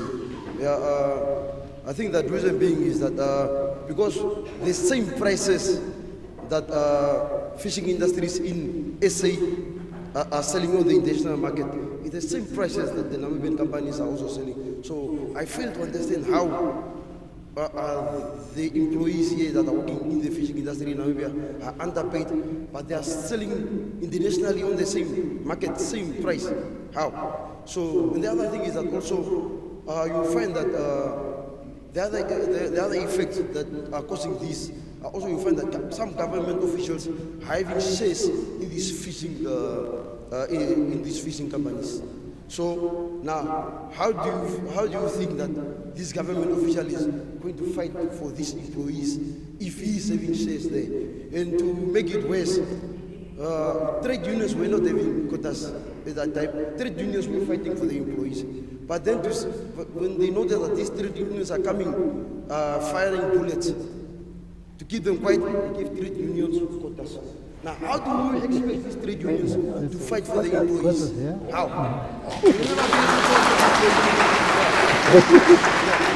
Because these trade unions are having quotas. So how will you go in a meeting with a company to say increase their salaries? And the other thing is that also government must come up with a committee involving the community, the employees, and the government themselves, the regional council, to look in this matters. Now you will find that the government official is coming to a company to see maybe if these workers are being treated fairly or something. But then the government official is not coming to the employees, he's going to straight to the company, straight to the MD. So will the MD tell you on what's happening here if you are not talking to the employees? It won't. So the only way that we can grow this fishing sector is by looking, let me say, is by creating a certain group of individuals that are looking after this fishing industry. Okay, last but not least, I just want to briefly, my brother. Yeah, just briefly. So I just want to touch on the issue of the retail program for the Okapare. You will find that the minister, I don't know what criteria does he look into before issuing out these quotas. So you will find that out that from these people from Okapare, there were people that were already having 60 years old, people that were having 55 years old. So, but then you issued out these quotas to these companies. Now, how long is this person going to work? Only maybe five years, or other people just maybe 1 year, and then he goes back home, he goes into retirement. But then the quota is still remaining with the company, but this person is not there. You see, you find companies like other companies, they were issued quotas for 190 people, but there's only 2 people employed in that company. How? You see? It's a problem. Thank you. Yeah. We'll take just one question. 3 people, but one question only, my brothers, because we have to wrap up this exciting conversation. Thank you, Master of Ceremony, for the opportunity. Honorable Governor, Nebel Andre Itope, Honorable Toivo Jebela, the host of the panel, Honorable Tigako, the Rural Council of Walvis Bay, the member of Fabric who devoted their time to join us on this panel. Good evening, everyone.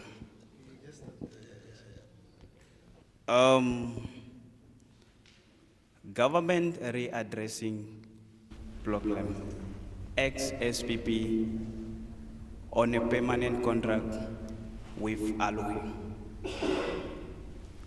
We want to thank the government for this opportunity for the redressing program on this platform. We are former SPP employees in flower pelagic processing through government redressing program. After the government, through fiscal, divorces their partnership with African Selection Management, ACM,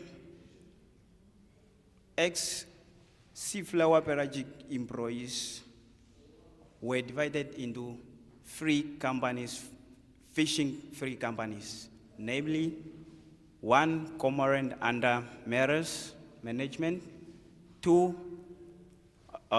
Trilliant under Westhook Management, and 3 Aluhe assigned to work at Omalu.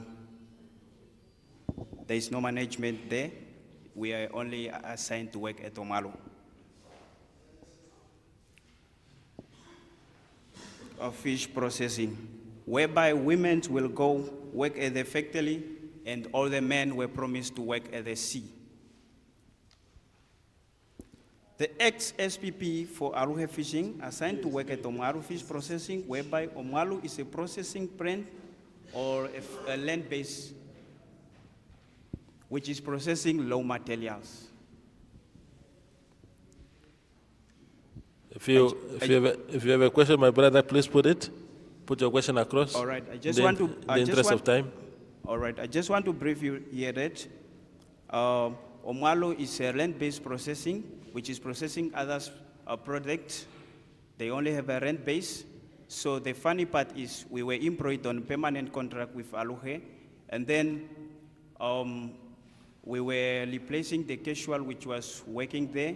So now our main concern is who is catching our quota, since we are only employed at Omalu, but it's just processing other products or fish, let me say so.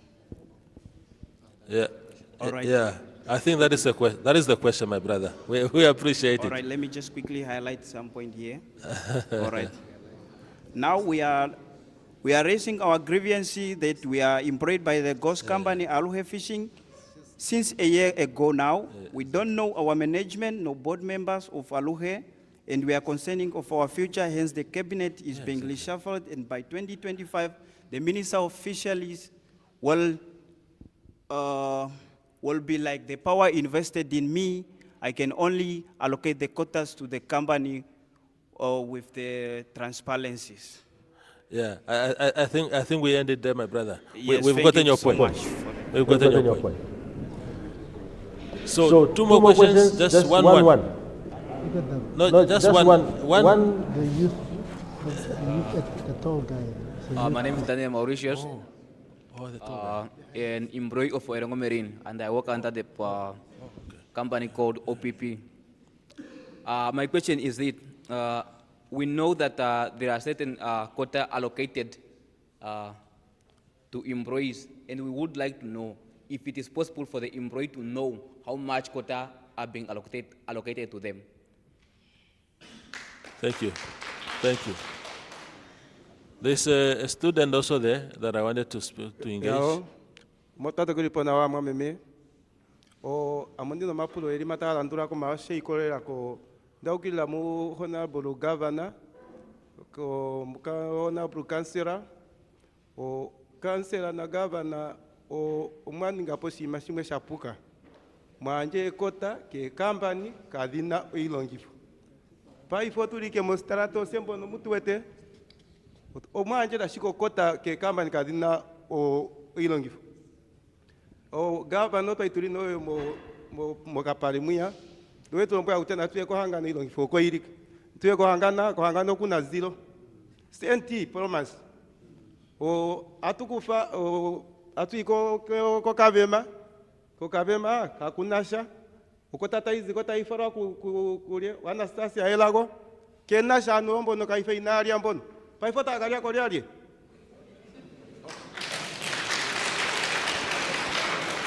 Tovako. Otovako tate. Yeah. There was a student there. Yeah. We give the last opportunity to the young man. Yes. That will be the last one. Good evening. Order. Yeah, let us listen. Good evening, everyone. Our Honorable Governor. I would just like to pose not a question but a statement, just to say that as coming from a person that is a youth leader, I represent the Namibia National Students Organization, NANSO. As Erongo NANSO, I represent as a political and internal affairs officer. So what I would like to say is, when we come to crime and substance abuse, teenage pregnancy, those type of things, when we come to those, we have to put our collective minds together. We cannot say that one political party, that political party is in the wrong for doing something. But you being in the position of power, you have that decision to make that change that you want to see. So you cannot solely base it on one political party and say that that political party is not doing their certain job. Because at the end of the day, you are a leader and you are representing people. So if you see that a law is not being amended, you have to take a group of people that think the same mindset as you and take it up to the government. Because if you sit with your collective idea and do nothing about it and tell people that my hands are tied, then what are people basically voting for you into power for?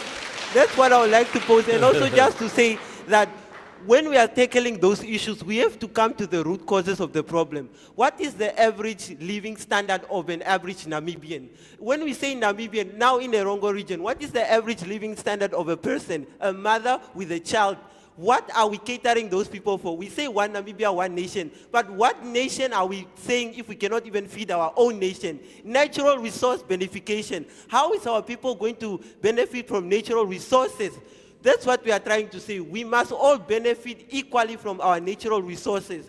People that are from the Erongo region must benefit from those natural resources. And people from Utuse, only schools have electricity. Now, what about the people now at the houses? People don't have electricity. Yeah. Those are the things that are hampering those children to come steal and commit crimes because there are no platforms for them to interest themselves in. That's why I'm saying as a youth leader, I'm going to create opportunities for those people and not just sit down and say, no, I have this idea, but not perform what I'm supposed to do to the best of my ability. Thank you. Yeah. No, thank you. No,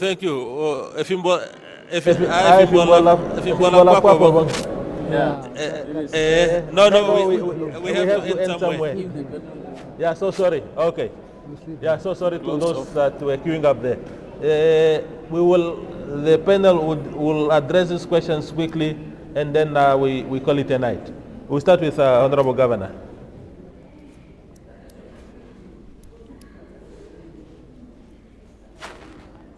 Yeah, thank you very much. I think, again, I will just emphasize that, we'll have that engagement with the Minister of Fisheries, which I've promised to the colleagues under the leadership of Kohanga to discuss some of those pertinent issues.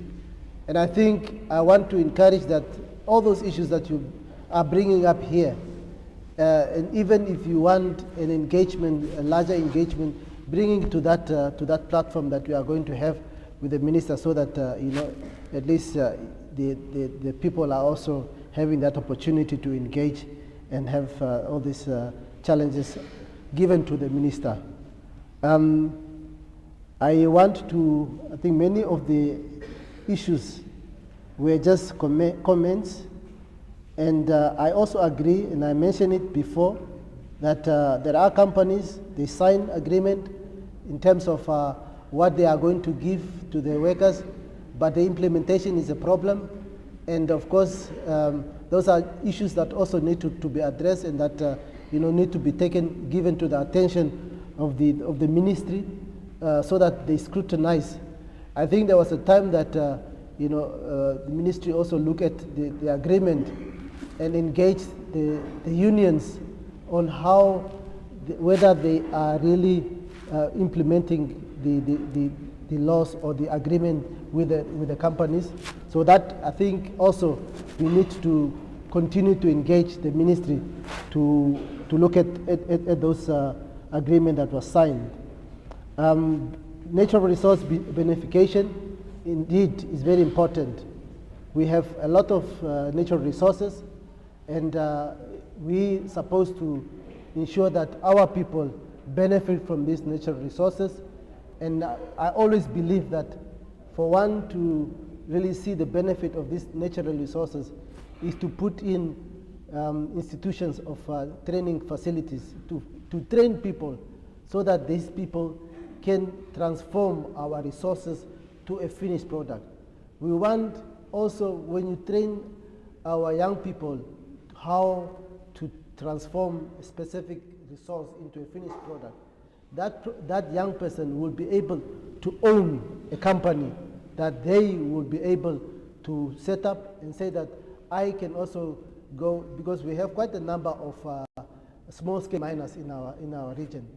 And many a times is that many of these small-scale miners, they also sometimes lack the skill to mine these precious stones to the value that that is higher. Sometimes they, the way they mine, they also damage this specific stone, and when they have to sell it, the value is reduced. So, training facilities or training institutions are very important. I see also somebody in the audience who came to my office with foreign investors to say that because now that we have oil coming into our country, we want to put up an institution of training our people. Currently, if many of the oil rigs that are here and people that are working on in marine, you need to get a qualification that is only in South Africa or Norway, and that now means that we only import people that are coming from other countries to work on these oil rigs and all these marine issues. But now, with this individual who is a Namibian, in conjunction or in partnership with a foreign person, they are putting up an institution that will train Namibians to be able to be qualified to work on oil rigs, on the fishing vessels, on vessels, whether it's cargo vessels or fishing vessels. So that is also where we are also losing a bit. And I really agree that we need to address the issue of natural resource beneficiation, because there is a lot that we can benefit from our resources. As I said, we are too poor to be poor with the resources that we have. And this country surely can be built by the resources that we have if surely we ensure that there is a full participation of our people in the value chain of our resources. It must not only stop at the raw material, it must go to the finished product. We must ensure that all the resources that are found here, there must be processing plants. There must be young people that will work in those processing plants and be trained to ensure that work is given to our people and not getting people from outside the country to work on those. And that is exactly what is important and that we need to do. The other issues, SPP workers, of course, redress. We again, like I said, we also engage it with the ministry, and also the issue of allocating, quotas to companies that do not have the capacity and they give promises, empty promises. These are the topics that we are engaging with Kuhanga and his group, and surely we'll see how do we come up with solution. But for me, and I always say that if you have issues and problems, the only way to get out of these issues and problems is engagement.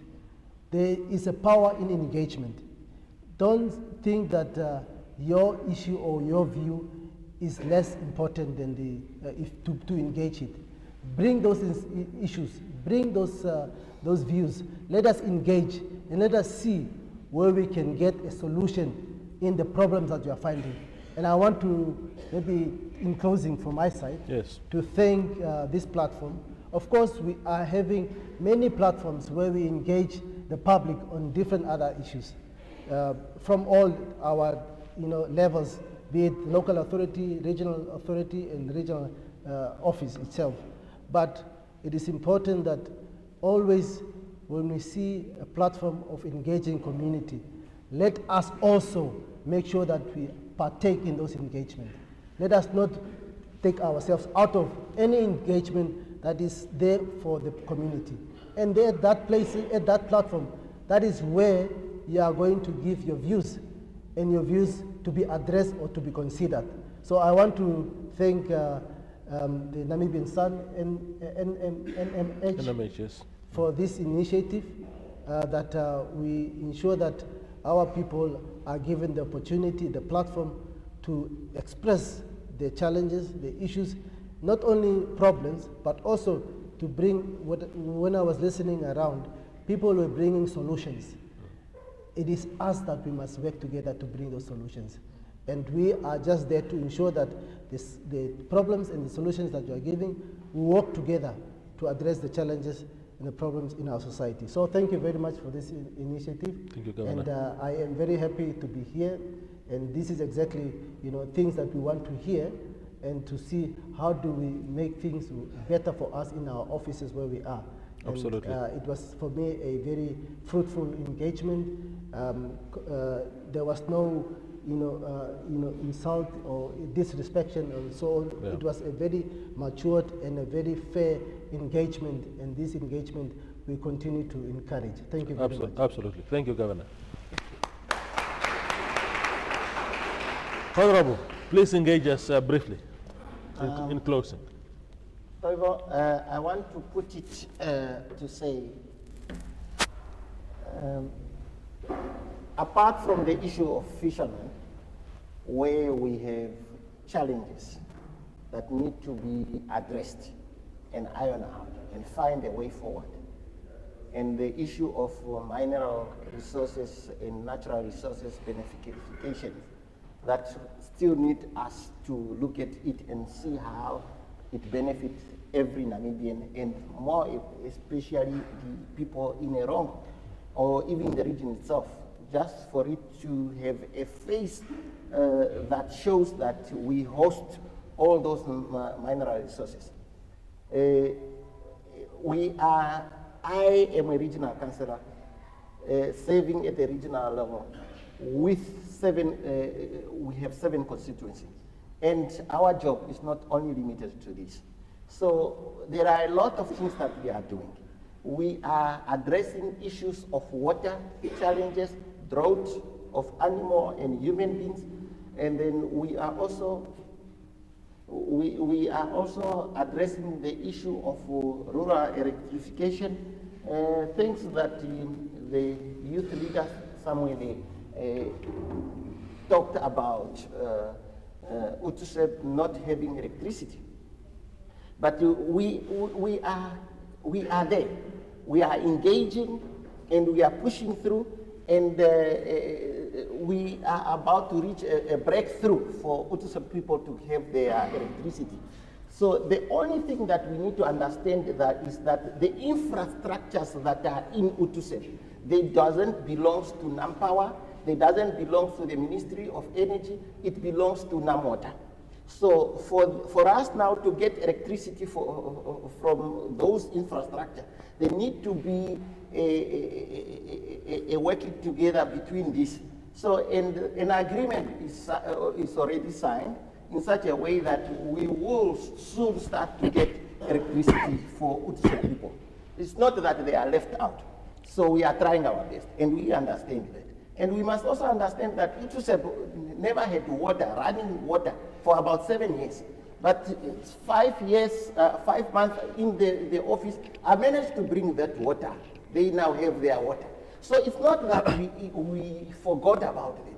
We have the whole region to plan for. The money that we receive from central government, we have to channel them throughout the whole region.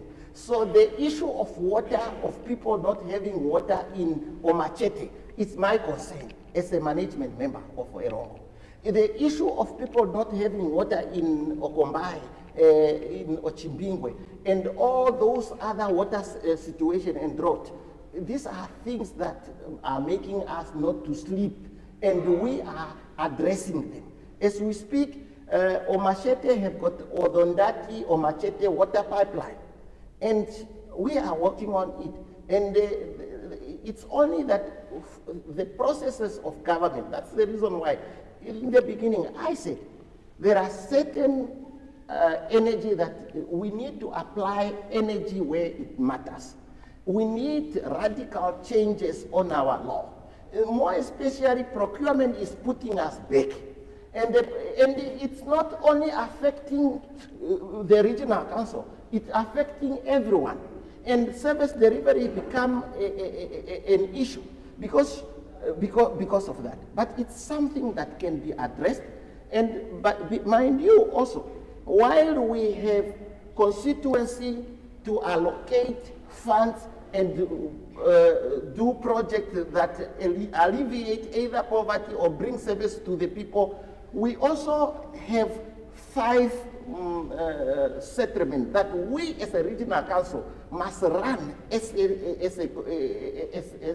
the level of a town. And the input that we are putting there, the bill of non-water per month is over 8 million. But the money that we are getting from Okapare, the money that we get from Uwes, the money that we are getting from Ochimbingwe, and so on, is not even 300,000 a month. So we are doing a lot with the little that we have. And that shows the poverty lines of our society. No one wants to continue owing the municipality or the settlement. So, and we cannot take away water from the people. The people, water is life, and that's the reason why a lot of money is channeled to the water provision, though that we are not getting a lot from it. Yeah. So that's how we are.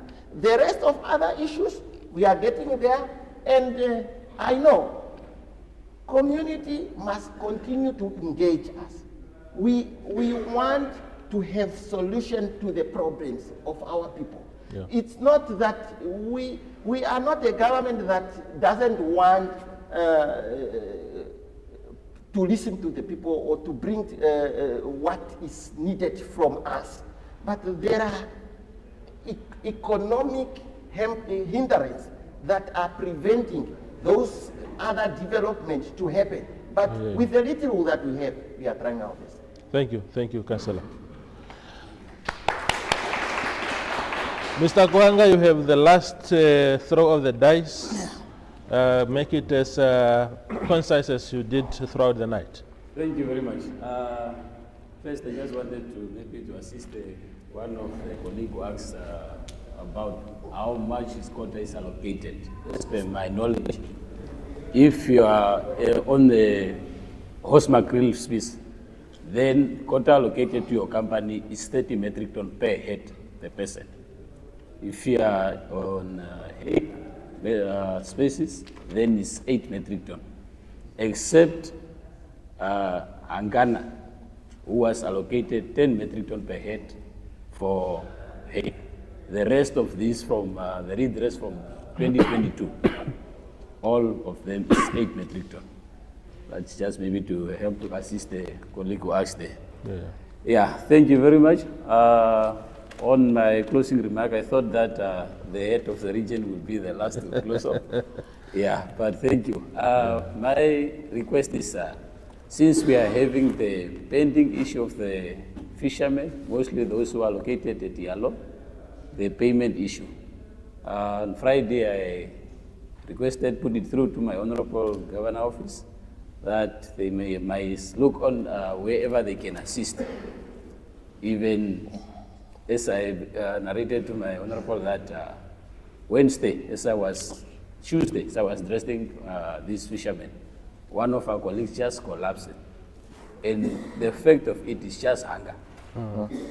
So we are also lucky to have our Honorable Councillor also here with us.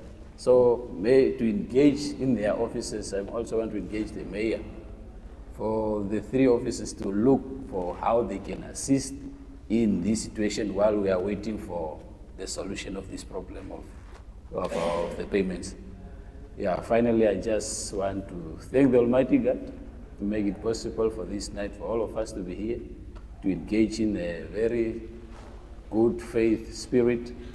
And I thank the gentlemen to come over and make this possible for us to come here as Erongo residents and view our concerns and come up with solution. Thank you. Thank you. Can I add something?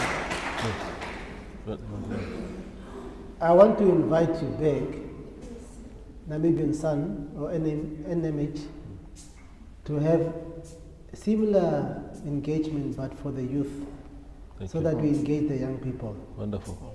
Because there are many problems that they are faced with, and we need also to hear from them. Wonderful. No, thank you, Governor.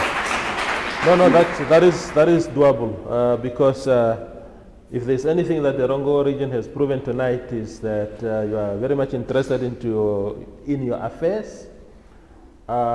This morning, Honorable Governor, when I came to the school, which is your former school, as a matter of fact, so we are very, very grateful to Immanuel Ruters Primary School for giving us a platform in the form of this venue, this huge, beautiful venue.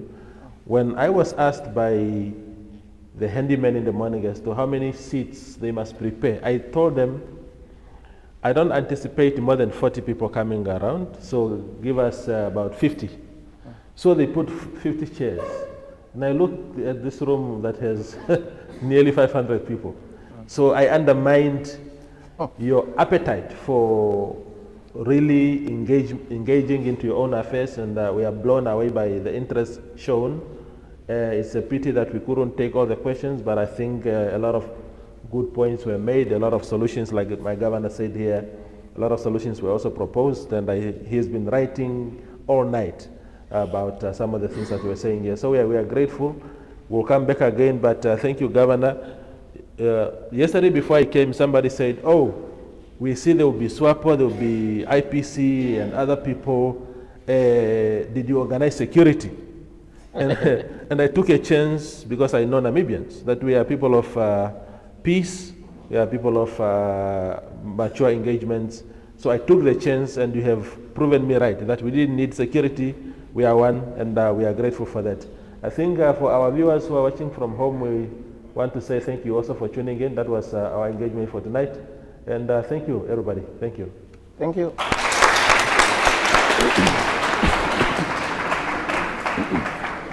Yeah.